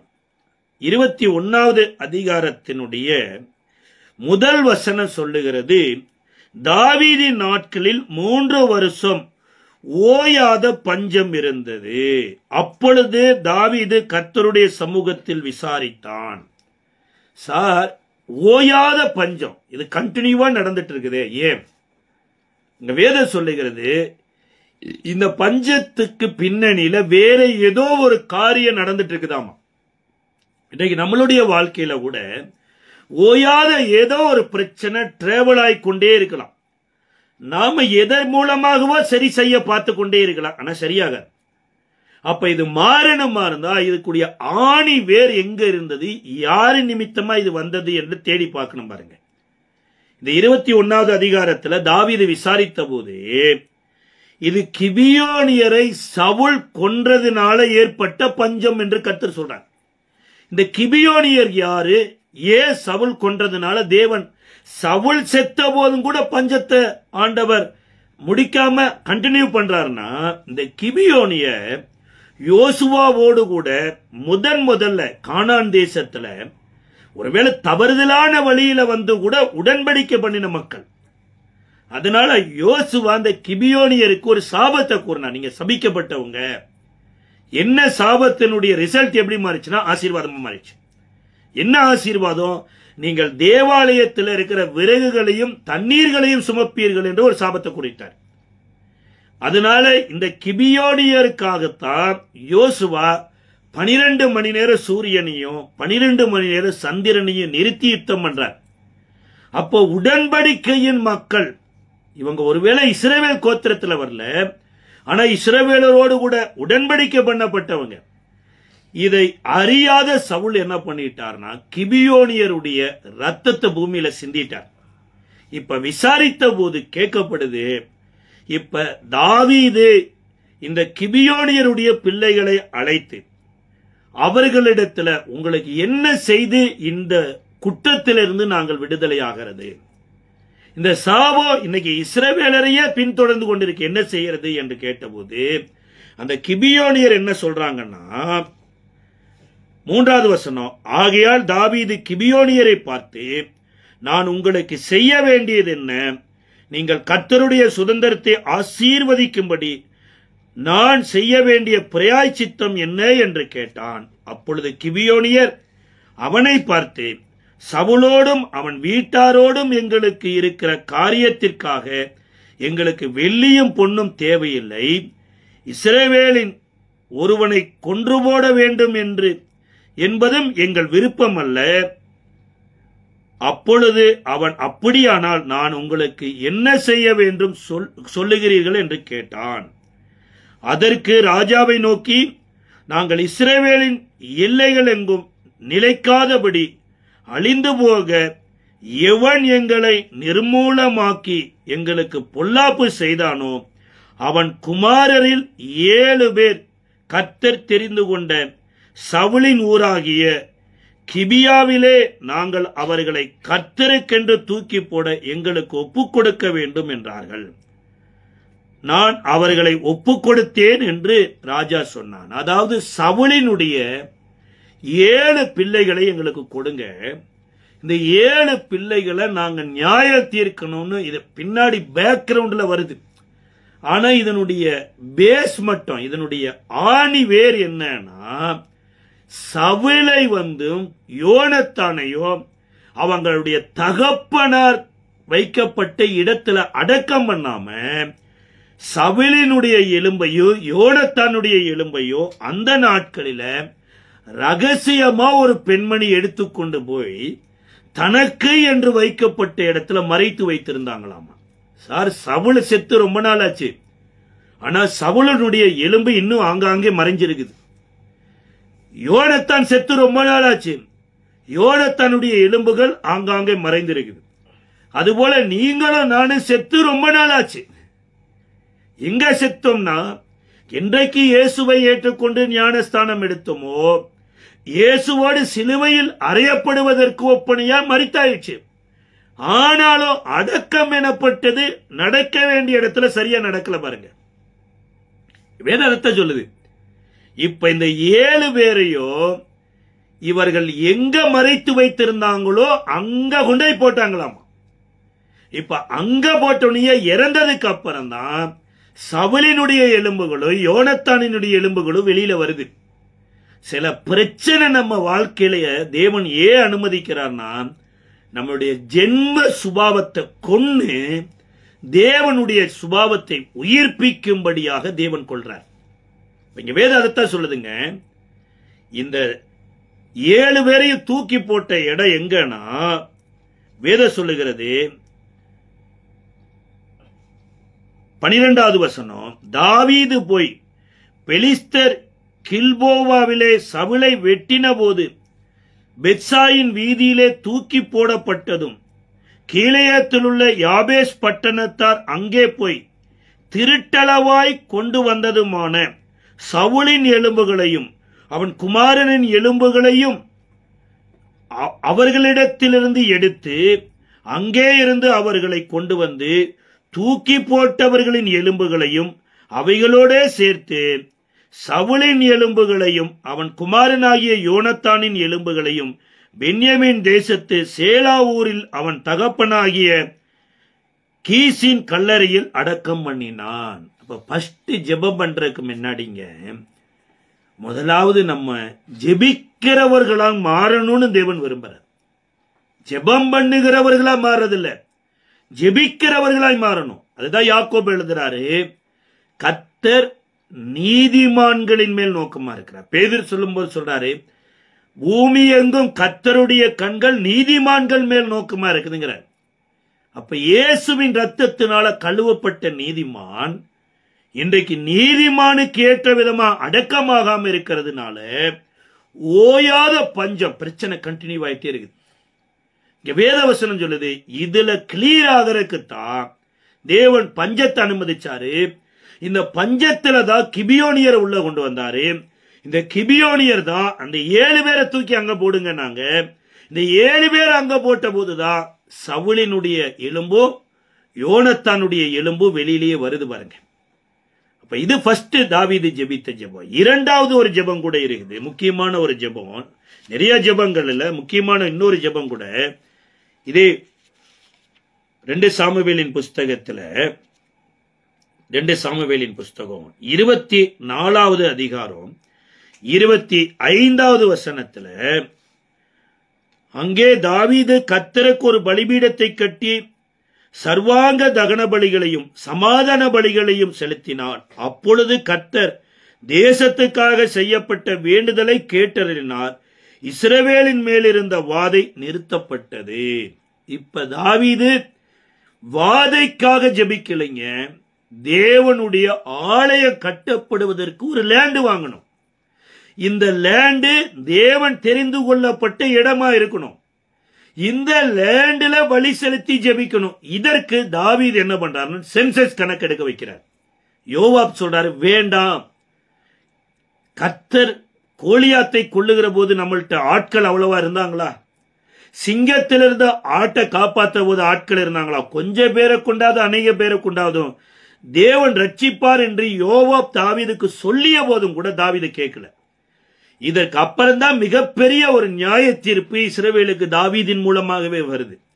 பஞ்சம் வேணுமா, கொள்ளை நோய் வேணுமா, சத்துருவினால தேசம் துரத்தப்படணுமா என்று கேட்டபோதுதான் நான் கர்த்தருடைய கையில் விழுவேனாக என்று தாவீது டிக்ளேர் பண்ணிட்டார். இப்ப கர்த்தருடைய தூதனையே கர்த்தர் அனுப்பி ஏகப்பட்ட இஸ்ரவேலர் சங்காரமாகறாங்க. கடைசியா அர்னாவா எனப்பட்டவனுடைய களத்துல வந்துதான் தேவதூதன் நிக்கிறாரு. இப்ப தாவீது ஜெபிக்கிறார், தவறு செய்தது நான் தான், இந்த ஆடுகள் என்ன செய்தது என்றபோது காத் எனப்பட்ட தீர்க்கதரிசியின் மூலமாக கர்த்தர் தாவீதுக்கு ஒரு ஆலோசனை கொடுத்து, நீ போய் ஒரு பலிபீடத்தை உண்டாக்கு, அங்க பலி செலுத்தினார். அது எந்த இடம் அப்படின்னா, ஆபிரகாம் மோரியா மலையில தன் குமாரனாகிய ஈசாக்கை பலி செலுத்தின இடம். ஆட்டுக்குட்டியின் மூலமாக தேவன் இந்த பூமிக்கு ஆட்டுக்குட்டியானவர் வரப்போகிறார் என்பதற்கு அடையாளமாக அறிவிக்கப்பட்ட இடம். இந்த இடத்துலதான் பின்னாட்களில சாமுவேல் தேவனை அபிஷேகம் பண்ணி சகல மகிமையும் தாவீதுக்குள்ள வர வைத்து, இப்ப அந்த மகிமை நிறைந்த இடத்துல ஒரு 50 பேர் தாவீதை சிறைபிடிக்கும்படியாய் வந்த இடத்துல இந்த மகிமை அவர்களை மறுரூபமாக்கினது போல, இப்பொழுது சாலமோன் கட்டுகிற ஆலயத்துல தேவ மகிமை இறங்குவதற்கு இந்த இடத்தை வாங்க தேவன் அனுமதித்துக் கொண்டு வருகிறார். இப்ப இந்த பிரச்சனையெல்லாம் பின்னாடி ஏன் நடந்துட்டு இருக்குதுன்னா தெரிய மாட்டேது பிரதர். நம்ம பார்வையில இந்த பிரச்சனை பின்னாடி ஏதோ ஒரு காரியத்துக்காக நடக்கிற மாதிரி இருக்கலாம். ஆனா வேதம் சொல்லுது, இப்பேற்பட்ட ஒரு கொள்ளை நோய் வரல, சங்கார தூதன் அழிக்கலனா தாவீது இந்த களத்துக்கே வந்திருக்க மாட்டாரு. தாவீது இந்த களத்துக்கு வரலனா இந்த லேண்ட வாங்கி இருக்க மாட்டாரு. இந்த லேண்ட வாங்கலனா சாலமோன் அந்த இடத்துல தேவாலயம் கட்டி இருக்க முடியாது. அதனாலதான் சொல்லுது, அன்றியும் அவர் தீர்மானத்தின்படி தேவனிடத்தில் அன்பு கூறுகிறவர்களுக்கு சகலமும் நன்மைக்கு ஏதுவாய் நடக்குதுங்கிறார். அப்ப இந்த லேண்டுக்கு இவர் வரணும், இந்த லேண்டை இவர் வாங்கணும், இந்த லேண்டில் பலி செலுத்தி இந்த லேண்டில் ஜெபிக்கணும், அங்க கர்த்தர் பின்னாட்கள் ஆலயத்தை கட்டணும் என்ற ஒரு திட்டம் போட்டு தான் கூட்டிட்டு போறார். இந்த லேண்டுக்கு முதல்ல வர்றதுக்கு முன்னாடி இவருடைய மகனாகிய சாலமோனினுடைய ஜெபம் கூட, ஒரு 2 ஜெபத்தையும் இயேசுவினுடைய பரிபூர்ணமான ஒரு ஜெபத்தையும் பார்க்க இருக்கிறோம். அதுல முக்கியமா சாலமோனுடைய ஜெபம் பாருங்க. அவர் ராஜாவான போது 5வது வசனம், 3வது அதிகாரம் 1 ராஜாக்களில, கிபியோனிலே கர்த்தர் சாலமோனுக்கு ராத்திரியிலே சொப்பனத்தில் தரிசனமாகி, நீ விரும்புகிறதை என்னிடத்தில் கேள் என்றார். ஃபர்ஸ்ட் ஆண்டவருடைய தரிசனத்துல இங்க வருது. 9வது வசனத்துல சாலமோனுடைய ஜெபத்தை குறித்து சொல்லப்படுகிறது. ஆகையால் உமது ஜனங்களை நியாய விசாரிக்கவும் நன்மை தீமை இன்னதென்று வகையறுக்கவும் உமது அடியேனுக்கு ஞானமுள்ள இருதயத்தை தந்தருளும். ஏராளமாயிருக்கிற உமது ஜனங்களை நியாயம் விசாரிக்க யாரால் ஆகும்? இவருடைய ஜெபமே என்னன்னா, எனக்கு நல்ல ஒரு ஞானமுள்ள ஒரு இருதயத்தை தந்துருங்க ஆண்டவர். இதுதான் ஜெபம். சாலமோன் இந்த காரியத்தை கேட்டது ஆண்டவருடைய பார்வைக்கு உகந்த விண்ணப்பமாயிருந்தது. இப்ப ஃபர்ஸ்ட் சாலமோன் என்ன கேட்கிறார்னா, என் தகப்பன் சம்பாதித்து கொடுத்த ராஜ்யம், இந்த ராஜ்யம் எல்லாம் சாதாரணமா வரல. என் தகப்பன் உங்கோடு நடந்தாரு, நீர் என் தகப்பனை அபிஷேகம் பண்ணினீர், என் தகப்பனோடு கூட இருந்து இந்த ராஜ்யத்தை கொடுத்திருக்கிறேன். இன்றைக்கு நான் அவருக்கு பிறந்ததுனால இந்த ராஜ்யத்துக்கு வந்துட்டேன். ஆனா அவரை மாதிரியாவது இந்த ராஜ்யத்தை நடத்தணுமா இருந்தா ஏன் இருதயத்துல அது முடியாது. அப்ப எனக்கு இருதயம் மாற்றப்படணுங்கிற. அதைத்தான் இயேசு பூமிக்கு வந்த போது, மனம் திரும்புங்கள், தேவனுடைய ராஜ்ய சமீபமா இருக்குதுங்கிற. அப்ப இந்த மனசை வச்சு தேவனுடைய ராஜ்யத்துக்குள்ள போக முடியாது. இந்த மனசு தேவனுடைய ராஜ்யத்தை ஏற்றுக்காது. இயேசு கூட ஒரு உவமையில சொல்லும்போது சொல்றாரு, மத்தேயு எழுதின சுவிசேஷ புஸ்தகம் 20வது அதிகாரத்துல, ஒரு மனிதன் திராட்சை தோட்டத்துல வேலைக்கு ஆட்களை அனுப்பும்படியாய் அதிகாலையில புறப்பட்டு போகிறார். அதிகாலையில புறப்பட்டு போன போது வழியில நின்று கொண்டிருந்த சிலரிடத்துல பேசுறார். அவர்களிடத்துல ஒரு டீலிங் நடக்குது. திராட்சை தோட்டத்துக்கு போனா நாங்க இவ்வளவு படிச்சிருக்கிறோம், இவ்வளவு திறமைகள் இருக்குது, இவ்வளவு நேரத்தில் இவ்வளவு வேலைகளை செய்திருவோம்னா அங்க ஒரு ஒப்பந்தம் செய்யப்படுது. என்ன ஒப்பந்தம்னா, நீங்க 8 மணி நேரம் வேலை செய்யுங்க, ஒருவேளை இந்த நாட்களின் கூலியின் அளவின்படி உங்களுக்கு 5000 5000 ரூபாய் ஒரு நாளைக்கு கொடுக்கிறோம். அவர்கள் டீல் பண்ணி இந்த ஜியோல சைன் பண்ணி தான் இதுல ஜாயின் பண்றாங்க. ஆனா அடுத்து ஒரு மணி நேரத்துல இதே மாதிரி சில பேரை அழைக்கிறாரு. அங்க டீலிங்கே கிடையாது, அங்க ஜியோவை பாஸ் பண்ணல. தோட்டத்துக்கு போங்க, நியாயமான கூலியை பெறுவீர்கள். வேலை முடியறதற்கு 1 மணி நேரத்துக்கு முன்னாடி கூட தெருவில் நிக்கிற சும்மா இருக்கிறவங்களை பார்த்து கேட்கிறாங்க. அதாவது இன்றைக்கு சென்னை பட்டணத்துல அல்லது சில நகரங்கள்ல போனா சில வேலைக்கு என்று சொல்லி முக்கியமான சந்து முன்னணியில ஆட்கள் நிற்பாங்க. கொத்தனார் வேலைக்கு, கார்பெண்டர் வேலைக்கு, சித்தாளு வேலைக்கு, இன்னும் கிளீன் பண்ற வேலைகளுக்கு எல்லாம் நிற்பாங்க. அப்ப ஒரு 8 மணிக்குள்ள அவங்க வேலைக்கு ஆட்களை தெரிந்து கொண்டு 9 மணிக்குள்ள அந்த ஸ்ட்ரீட் டோட்டலா வாஷ் அவுட் ஆயிடும். அங்க ஒரு வேலையால கூட பார்க்க முடியாது. ஆனா இங்க காலையில இருந்து 5 மணிக்கு வேலை விட போறாங்க, 4 மணி வரைக்கும் ஸ்ட்ரீட்ல ஆள் நின்றுட்டு இருக்கிறாங்க. இந்திய தேசத்துல நின்று கொண்டிருக்கிறாங்க, கங்கையில நின்று கொண்டிருக்கிறாங்க, பழனியில நின்று கொண்டிருக்கிறாங்க, திருப்பதியில நின்று கொண்டிருக்கிறாங்க, காசியில நின்று கொண்டிருக்கிறாங்க, தெருக்களில நின்று கதறி கொண்டிருக்கிறாங்களாமா சார். இத புலம்பல்ல எரேமியா சொல்றாரு, வீதி எங்கும் பிள்ளைகள் பால்களுக்காக ஏங்கிக் கொண்டிருக்கிறாங்க அப்படிங்கிற. ஆனா நம்ம கண்ணுக்கு தெரியல, ஆனா அந்த எஜமானனுடைய கண்ணுக்கு தெரியுது.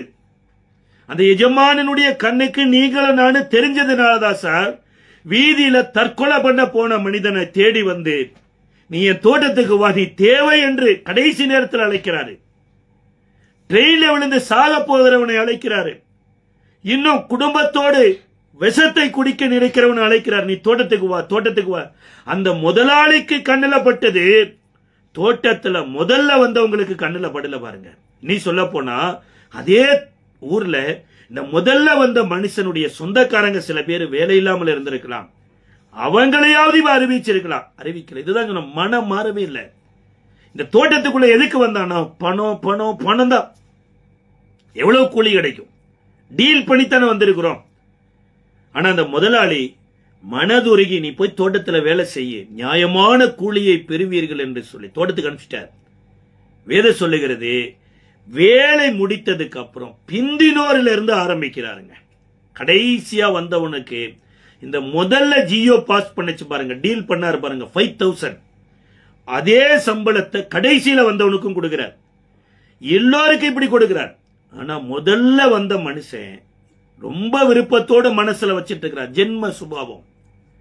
நமக்கு நிறைய நேரம் வேலை செஞ்சோம், நிறைய கிடைக்கும்னு பார்த்தாரு. ஆனா அவருக்கு பேசினதை மிஞ்சியும் கொடுக்கல, பேசினதுக்கு குறைவாகவும் கொடுக்கல. கரெக்டா கொடுத்த பொண்ணே அந்த முதலாளியின் இடத்திலே ஒரு வாக்குவாதம் பண்றார். சார், நாங்க மழையில கஷ்டப்பட்டோம், வெயில கஷ்டப்பட்டோம், இந்த 1 மணி நேரம் இருந்தவங்களோடு எங்களை சமமாக்குனீரே. நீங்க மழையில கஷ்டப்பட்டதுக்காக தேவதூதரா மாறிடுவீங்களா? நீங்க வெயில கஷ்டப்படுறதுக்காக இயேசுநாதரை காட்டிலும் பரிசுத்தவானாயிருவீங்களா? நீங்க மனிதர் தான் சார். நீங்க மனிதராய் வந்து உள்ள வந்தது மாதிரி அவர் யோசிச்சு பாருங்களேன். காலையில இருந்து சாயந்தரம் வரைக்கும் ஒரு மனுஷனுக்கு வேலை இல்லை, 1 மணி நேரம் வேலை செஞ்சா தான் தன் பிள்ளைக்கு பால் வாங்கிட்டு போக முடியும், தன் மனைவிக்கு அரிசி பருப்பு வாங்கிட்டு போகணுங்கிற ஒரு மனுஷ வாழ்க்கை அன்றாட பிழைப்புல இருந்தா, வேலை இல்லைன்னா பிள்ளை பசி இல்லாம போயிருமா? மனிதனோ முகத்தை பார்க்கிறான், தேவனோ இருதயத்தை பார்க்கிறாருங்க. ஒருவேளை இந்த முதலாளி கூட கம்மியா கொடுத்திருக்கலாம். ஒரு 1000 ரூபீஸ் கொடுக்கும் போது இந்த 5000 ரூபாய் வாங்கினவன் இந்த 1000 ரூபாய் வாங்கி என்ன பண்ணுவான்? பாவம், நம்மளிடத்துலதான் இவ்வளவு பணம் இருக்குது, நான் ஒரு 2000 ரூபாய் கொடுக்கிறேன் பிரதர் என்கின்ற அவங்க தாங்க தேவனுடைய ராஜ்யத்துக்குரியவங்க. மனம் மாறாம நம்ம ராஜ்யத்துல ராஜாவாகவே இருக்க முடியாது. ராஜ்யத்துல இருக்கலாம், நான் வேணா ராஜான்னு பேர் வச்சுட்டு கூட இருக்கலாம். ஆனா வேதம் சொல்லுகிறது பாருங்க, அந்த முதலாளியின் இடத்துல அவன் வாக்குவாதம் பண்ணினானாமா. அந்த முதலாளி ரொம்ப வேதனையோடு அந்த மனுஷனிடத்துல சொல்றாரு, ஏன் பணத்தை நான் கொடுக்கறதுக்கு எனக்கு இஷ்டம் இல்லையா? ரொம்ப நேரம் தோட்டத்துல வேலை செய்யறதுக்காக நீ எனக்கு முதலாளி ஆயிட்டியா? அப்படின்னு கேட்டதோடு நிக்காம, நீ ரொம்ப நேரம் தோட்டத்துல வேலையை பார்த்தியப்பா, நான் தயாளனா இருக்கும்போது நீ வன்கண்ணனா இருக்கலாமாங்கிறார். யோசிச்சு பாருங்க, இன்றைக்கு நம்ம ரொம்ப காலத்து விசுவாசியா இருக்கலாங்க, ஆனா நம்ம இயேசுவை போல எவ்வளவு மாறி இருக்கிறோம், அதுதானங்க முக்கியம். ரொம்ப நாள் சீனியரா இருந்தும் கூட ஒரு ஆளுக்கு வேலையே தெரியலன்னா அந்த ஆளை வச்சிருக்கிறது எதுக்கு? ஏதோ இடத்துக்கு பாரமா, லேண்டுக்கு பாரமாக வச்சிருப்போம். அதைத்தான் சொல்றாரு, ஒரு திராட்சை தோட்டத்தில் ஒரு அத்திமரத்தை நட்டு கனியே இல்லைன்னா எதுக்கு லேண்டுக்கு பாரமா? அப்ப இன்னைக்கு உங்களே என்னையும் கத்த ராஜ்யத்துக்குள்ள கொண்டு வந்திருக்கிற போது, அந்த ராஜ்யத்துக்குள்ள கொண்டு வந்ததுக்கே எனக்கு ஞானமுள்ள இருதயம் வேணும்னா, தேவனுடைய ராஜ்யத்துக்குள்ள வரும்போது நமக்கு என்ன தேவை? அவர் கேட்டதுக்கு அப்படியே கொடுத்தாராமாங்க. அதனுடைய ரிசல்ட் தான் உண்மையான தாயின் இடத்துல உண்மையான பிள்ளையை சாலமோன் பிரித்து கொடுத்தார். இங்கே ஒரு ஜெபம், ஆனா முக்கியமான ஒரு ஜெபத்தை, இயேசுவுக்கு ஒப்பனையாக ஒரு ஜெபத்தை பண்றார். இதை நாளாகம புஸ்தகத்துல 5 காரியத்தை முன்வைத்து ஜெபம் பண்றார். 2 நாளாகம புஸ்தகத்தினுடைய 6வது அதிகாரத்துல 11-12 வசனங்களில, கர்த்தர் இஸ்ரவேல் புத்திரருடனே பண்ணின உடன்படிக்கை இருக்கிற பெட்டியை அதிலே வைத்தான் என்று சொல்லி, கர்த்தருடைய பலிபீடத்திற்கு முன்னே இஸ்ரவேல் சபையார் எல்லோருக்கும் எதிராக நின்று தன் கைகளை விரித்தான். சாலமோன் 5 முழ நீளமும் 5 முழ அகலமும் 3 முழ உயரமுமான ஒரு வெண்கல பலிபீடத்தை உண்டாக்கி அதை நடுப்பிரகாரத்திலே வைத்தான். அதன் மேல் அவன் நின்று இஸ்ரவேலின் சபையார் எல்லோருக்கும் எதிராக முழங்கால் படியிட்டு தன் கைகளை வானத்துக்கு நேராக விரித்து இஸ்ரவேலின் தேவனாகிய கர்த்தாவே என்று ஜெபிக்க ஆரம்பிச்சார். அங்க தனக்காக ஜெபம் பண்ணார், இப்ப ஆலயத்துக்காக ஜெபம் பண்றார். இந்த ஆலயத்துல முதலாவது எப்படி ஜெபிக்கிறார்னா, 24-25 வசனத்துல, உம்முடைய ஜனமாகிய இஸ்ரவேலர் உமக்கு விரோதமாய் பாவம் செய்தது நிமித்தம் சத்துருவுக்கு முன்பாக முறிந்தோடி உமக்கு திரும்பி உம்முடைய நாமத்தை அறிக்கை பண்ணி இந்த ஆலயத்தில் உம்முடைய சந்நிதியில் விண்ணப்பத்தையும் வேண்டுதலையும் செய்தால் பரலோகத்தில் இருக்கிற தேவரீர் கேட்டு உம்முடைய ஜனமாகிய இஸ்ரவேலின் பாவத்தை மன்னித்து அவர்கள் பிதாக்களுக்கும் நீர் கொடுத்த தேசத்திற்கு அவர்களை திரும்பி வர பண்ணுவீராக. இந்த ஆலயம் கட்டினது முக்கியம் இல்ல, இந்த ஆலயம் எப்படி இருக்கணும்னா, என் ஜனங்கள் கட்டாயம் ஏதோ ஒரு விதத்துல மாறிடுவாங்க. இந்த மாறின ஜனங்கள் உணர்வு அடைந்து, ஐயோ நம்ம இப்படி தப்பு பண்ணிட்டோமே என்று சொல்லி மன வருந்தி வந்து இந்த ஆலயத்துல ஜெபம் பண்ணனா, கர்த்தர் நீ மன்னிக்கணும், அவங்களை ஏற்றுக்கொள்ளணும். இந்த ஆலயம் மன்னிக்கிற ஒரு ஆலயமா, உம்மிடத்துல ஐக்கியப்படுகிற ஒரு ஆலயமா மாறணும். ஃபர்ஸ்ட் இஸ்ரவேலுக்கு அப்படிங்கிறார். இரண்டாவது வாதையாவது 28-31 வரைக்கும் சொல்லுகிறது. வாதையாவது கொள்ளை நோயாவது வேற ஏதாவது தீமை வந்து கூட என் ஜனங்கள் இங்க வந்து ஆண்டவருடைய சமூகத்துல அழுது மன்றாடினா இது சுகமாக்குறதா விடுவிக்கிற ஆலயமா இருக்கணும் அப்படிங்கிறார். 32-33 வரைக்கும், ஆண்டவரே இஸ்ரவேலை போல புறஜாதியர்கள் மாறும்படியாக, ஒருவேளை புறஜாதியர்கள் தூர தேசத்துல இருந்து இங்க வந்து ஜெபம் பண்ணனா, இங்க தேவன் இருக்கிறதை அவர்கள் உணர்ந்தது மாத்திரமல்ல, இங்க இருக்கிற தேவனால அவர்கள் வாழ்க்கை மாறி அவர்களை இருக்கிற இடத்துல இந்த தேவனை வழிபடுகிறவர்களா மாறணுங்கிற. ஒரு நாள் ஒரு இவாஞ்சலிஸ்ட், ஒரு ஐசக் ஜோ எனப்பட்ட ஒரு மனிதர் வந்து ஒரு டெஸ்டிமனி சொன்னார். அதாவது ஒரு பிராமணர் வந்து எருசலேமுக்கு பிளைட்ல உட்கார்ந்து இருந்தாராம். இவர் அன்றைக்குத்தான் முதல்ல எருசலேமுக்கு போறார். ஆனா அவர் எதையுமே மாத்திக்கல. அவர் போட்டிருந்த டிரெஸ் அப்படியே தான் இருந்தது, அவர் வைத்திருந்த பொட்டு அப்படியே தான் இருந்தது, அவர் அப்படியே தான் இருக்கிறாரு. இப்ப அவர் பக்கத்துல தான் இவருக்கு சீட்டு. கேட்கிறாரு, ஐயா நீங்க எங்க போறீங்க? நான் எருசலேமுக்கு போறேன். எருசலேமுக்கு நீங்க எதுக்கு போறீங்க? இல்ல எங்க வீட்டுல குடியிருந்த ஒரு கிறிஸ்தவர் சொன்னாரு, இப்படி சாலமோன் ஜெபம் பண்ணினதாக வேதத்துல இருக்குதுன்னாரு. நான் இது 3வது தடவை போகிறேன் அப்படின்னாராம். 3வது தடவைனா இப்ப முதல் தடவை எப்படி போனீங்க? அவர் வார்த்தையை கேட்டு எருசலேமுக்கு டிக்கெட் வாங்கிட்டு, அன்றைக்கு எனக்கு பெரிய பண நெருக்கடி, போராட்டம். இந்த போராட்டத்திலிருந்து எனக்கு விடுதலை வேணும் அப்படின்னு நான் அங்க போய் வேண்டுதல் செய்தேன்.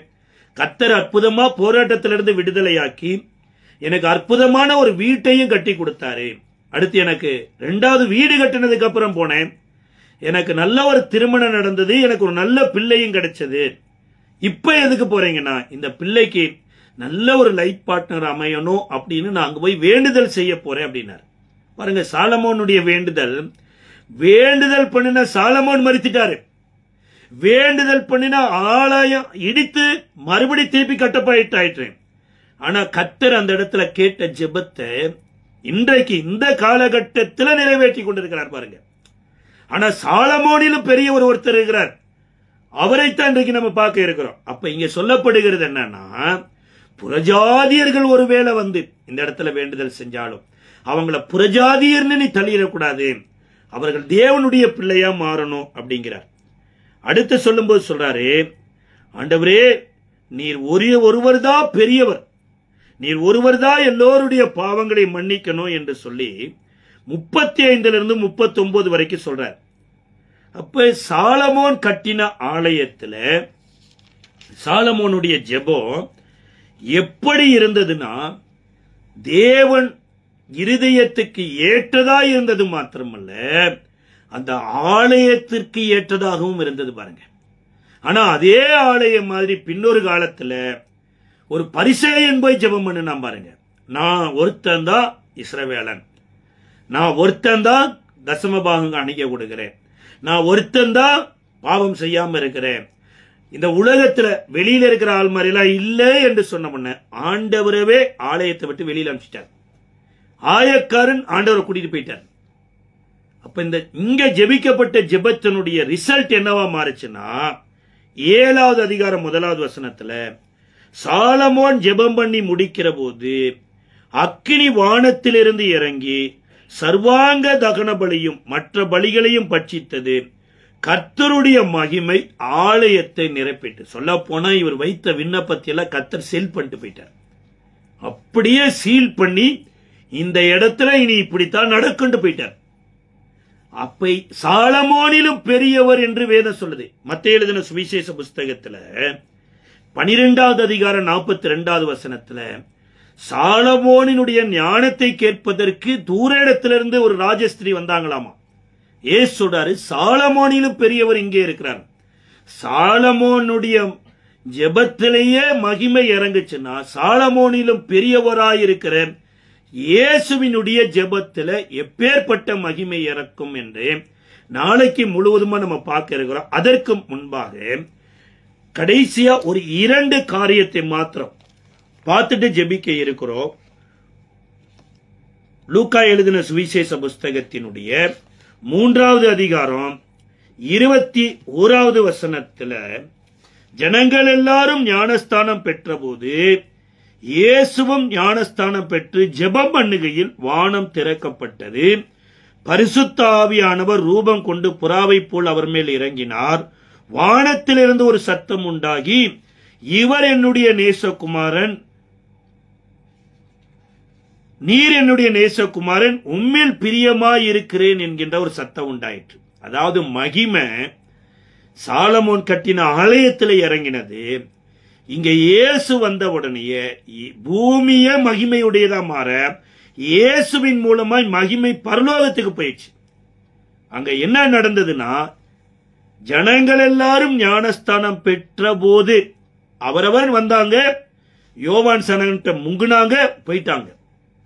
ஆனா இயேசு வந்து முங்கிட்டு அப்படியே போகல, முங்கினதுக்கு அப்புறம் ஜெபம் பண்ணினார். என்ன ஜெபம் பண்ணி இருப்பாரு? நாம வேணா ஒருவேளை ஜெபத்துல பலவீனமா இருக்கலாம், நம்ம ஜெபிக்க தெரியாம ஜெபிக்கலாம். எலியா ஜெபித்த மாதிரி ஜெபிச்சிருக்கலாம், என் உயிரை எடுத்துக்கொள்ளும் ஆண்டவரேன்னு கூட ஜெபிச்சிருக்கலாம். ஆனா இங்க இயேசு கருத்தோடு ஜெபிக்கிறார். அந்த ஜெபத்துக்கு பரலோகம் பதில் கொடுத்திருக்கு. என்ன ஜெபித்திருக்கிறார்னா, இப்படி ஞானஸ்தானம் எடுத்ததுக்கு அப்புறம் எல்லோரும் தேவனாலே ஒரு ஸ்நானம் பெறணும். அதுதான் பரிசுத்தாவியானவர் நம்ம வாழ்க்கையில வருகிறது. அப்ப பரிசுத்தாவிக்காக ஜெபம் பண்ணணும் என்பதற்கு மாதிரியா ஜெபிக்கிறார். இவர் ஜெபித்த போதுதான் பரிசுத்தாவியானவர் ரூபம் கொண்டு புறாவை போல இறங்கி வருகிறார்.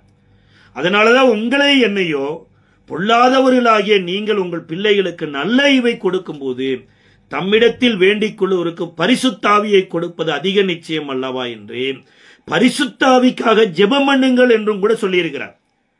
இப்ப இயேசு இங்க ஜெபிக்கிறாரு. ஆனா சிலுவையிலங்க கடைசியா பிதாவை நோக்கி ஒரு ஜெபம் பண்றார். இதை குறித்து சங்கீத புஸ்தகத்துல 31ஆம் சங்கீதம் 5வது வசனத்துல சங்கீதக்கார தீர்க்க தரிசனமா சொல்றார். சங்கீதம் 31ஆம் அதிகாரத்தினுடைய 5வது வசனம். சங்கீதம் 31:5 உம்முடைய கைகளில் என் ஆவியை ஒப்புவிக்கிறேன், சத்தியபரனாகிய கர்த்தாவே நீர் என்னை மீட்டுக் கொண்டீர் அப்படிங்கிறார். இது இயேசு சிலுவையில கடைசியா ஜெபிக்கிற ஒரு ஜெபம். அந்த ஜெபிக்கிறதை இப்ப யோவான் என்ன சொல்றாருன்னா 19வது அதிகாரத்தினுடைய 30வது வசனத்துல இந்த ஜெபத்தை காண்பிக்கிறார். 19வது அதிகாரம் 30வது வசனத்துல இயேசு காடியை வாங்கின பின்பு முடிந்தது என்று சொல்லி தலையை சாய்த்து ஆவியை ஒப்பு கொடுத்தார். யோவான் ஆவியை ஒப்பு கொடுத்தாருங்கிறாரு. லூக்கா சொல்லும் போது 23:46 என்ன சொல்றாருன்னா, இயேசு பிதாவே உம்முடைய கைகளில் என் ஆவியை ஒப்புவிக்கிறேன் என்று மகா சத்தமாய் கூப்பிட்டு இப்படி சொல்லி ஜீவனை விட்டார். இதுதாங்க கடைசியா இந்த ஜென்ம சரீரத்திலிருந்து ஜெபித்த ஜெபம். அப்ப இயேசு ஆவியை உம்முடைய கரத்தில் ஒப்பு கொடுக்கிறேன் என்று ஜெபிக்கிறார். ஏன் ஆவியை ஒப்பு கொடுக்கணும்? எங்க ஆவியை ஒப்பு கொடுக்கிறார்? அதுதான் ரொம்ப ரொம்ப முக்கியம். மனிதனுக்கு எந்த இடத்துல இருந்து ஆவி வெளியே போனதோ அந்த இடத்திலேயே மனுஷகுமாரன் ஆவியை ஒப்பு கொடுக்கிறார். அதாவது மரத்தில இருந்து மரணம் வரலைங்க, தேவனுடைய வார்த்தையிலிருந்து தான் மரணமே வந்தது. ஆதியாகம புஸ்தகத்தினுடைய 2வது அதிகாரத்துல தேவன் இந்த வார்த்தையை சொன்னதுனாலதான் அந்த கனி நன்மை தீமை அறியத்தக்க விருட்சமாய் மாறியது. அப்ப அந்த விருட்சத்தை நன்மை தீமை அறியத்தக்க விருட்சமாய் மாற்றியது எதுனா பிசாசு கிடையாது, அல்லது அந்த கனியே கிடையாது, தேவனுடைய வார்த்தை தான். ஆதாமினிடத்துல தேவன் சொல்றாரு, தோட்டத்தில் இருக்கிற சகல விருட்சத்தின் கனியும் புசிக்கவே புசிக்கலாம், ஆகிலும் நன்மை தீமை அறியத்தக்க விருட்சத்தின் கனியை புசிக்கும் நாளில் சாகவே சாவா என்று ஒரு மரத்தை காண்பித்து அந்த மரத்தின் கனி நன்மை தீமை அறியத்தக்க கனி என்று வார்த்தையினால காண்பிச்சார். இந்த கனியை புசிச்சதுனாலதான் இப்ப ஆதாமும் ஏவாளும் உயிரோட இருக்கிறாங்க, ஆனா செத்து இருக்கிறாங்க பாருங்க. மகிமை இழந்து இருக்கிறாங்க. தாங்கள் நிர்வாணி என்று அழிந்து அத்தியலையை தரித்துக் கொண்டு இருக்கிறாங்க. அப்ப மரத்துக்குள்ள இருந்து மரணம் வந்தபடினால ஜெபத்துல என்ன சொல்றானா, அதே மரத்துக்குள்ள என்னுடைய ஜீவனாகிய ஆவியை கொடுக்கிறேன் என்று கொடுக்கிறார். இயேசு இந்த சிலுவை மரத்துல மரிக்கிற வரைக்குங்க கலாத்தியருக்கு எழுதின நிருபம் 3வது அதிகாரம் 13-14 வசனம் சொல்லுது, மரத்திலே தூக்கப்பட்ட எவனும் சபிக்கப்பட்டவன் என்று எழுதி இருக்கிறபடி இயேசு நமக்காக சாபமானார். அப்ப இயேசு மரத்துக்குள்ள ஆவியை கொடுத்ததுனாலதான் இப்ப இயேசு சொல்றாரு, ஒருவன் என்னை பின்பற்ற வர விரும்பினால் தன்னைத்தானே வெறுத்து தன் சிலுவையை எடுத்துக்கொண்டு என்னை பின்பற்ற கடவானார். அந்த சிலுவைக்குள்ளதாங்க ஜீவனே இருக்குது. அந்த சிலுவையில தான் தன்னுடைய ஆவியவே கொடுத்தார்.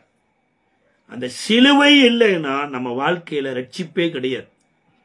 அப்ப சாப மரமாகிய சிலுவைக்குள்ள தேவன் ஆவியை கொடுத்தபடியினால அது ஆசீர்வாதமான மரமா கன்வெர்ட் ஆச்சு.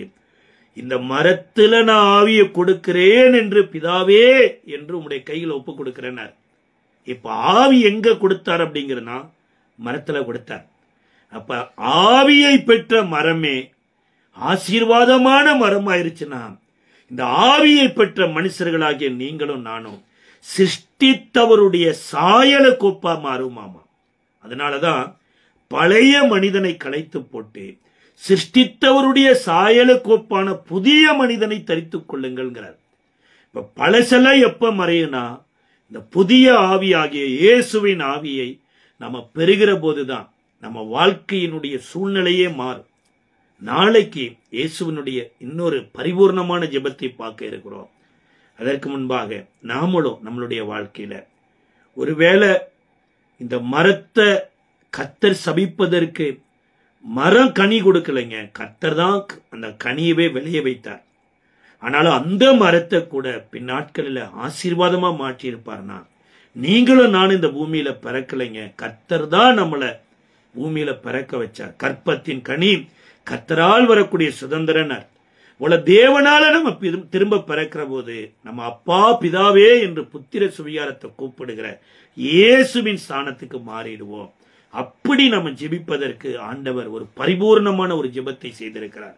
இந்த நாள்ல நீங்களும் நானும் ஜெபிக்கலாமா? எல்லாம் ஜெபம் பண்ணுவோம். கிருபை நிறைந்த நல்ல ஆண்டவரே, இயேசுவின் நாமத்தில் நன்றியோடு சோதரிக்கிறோம் அப்பா.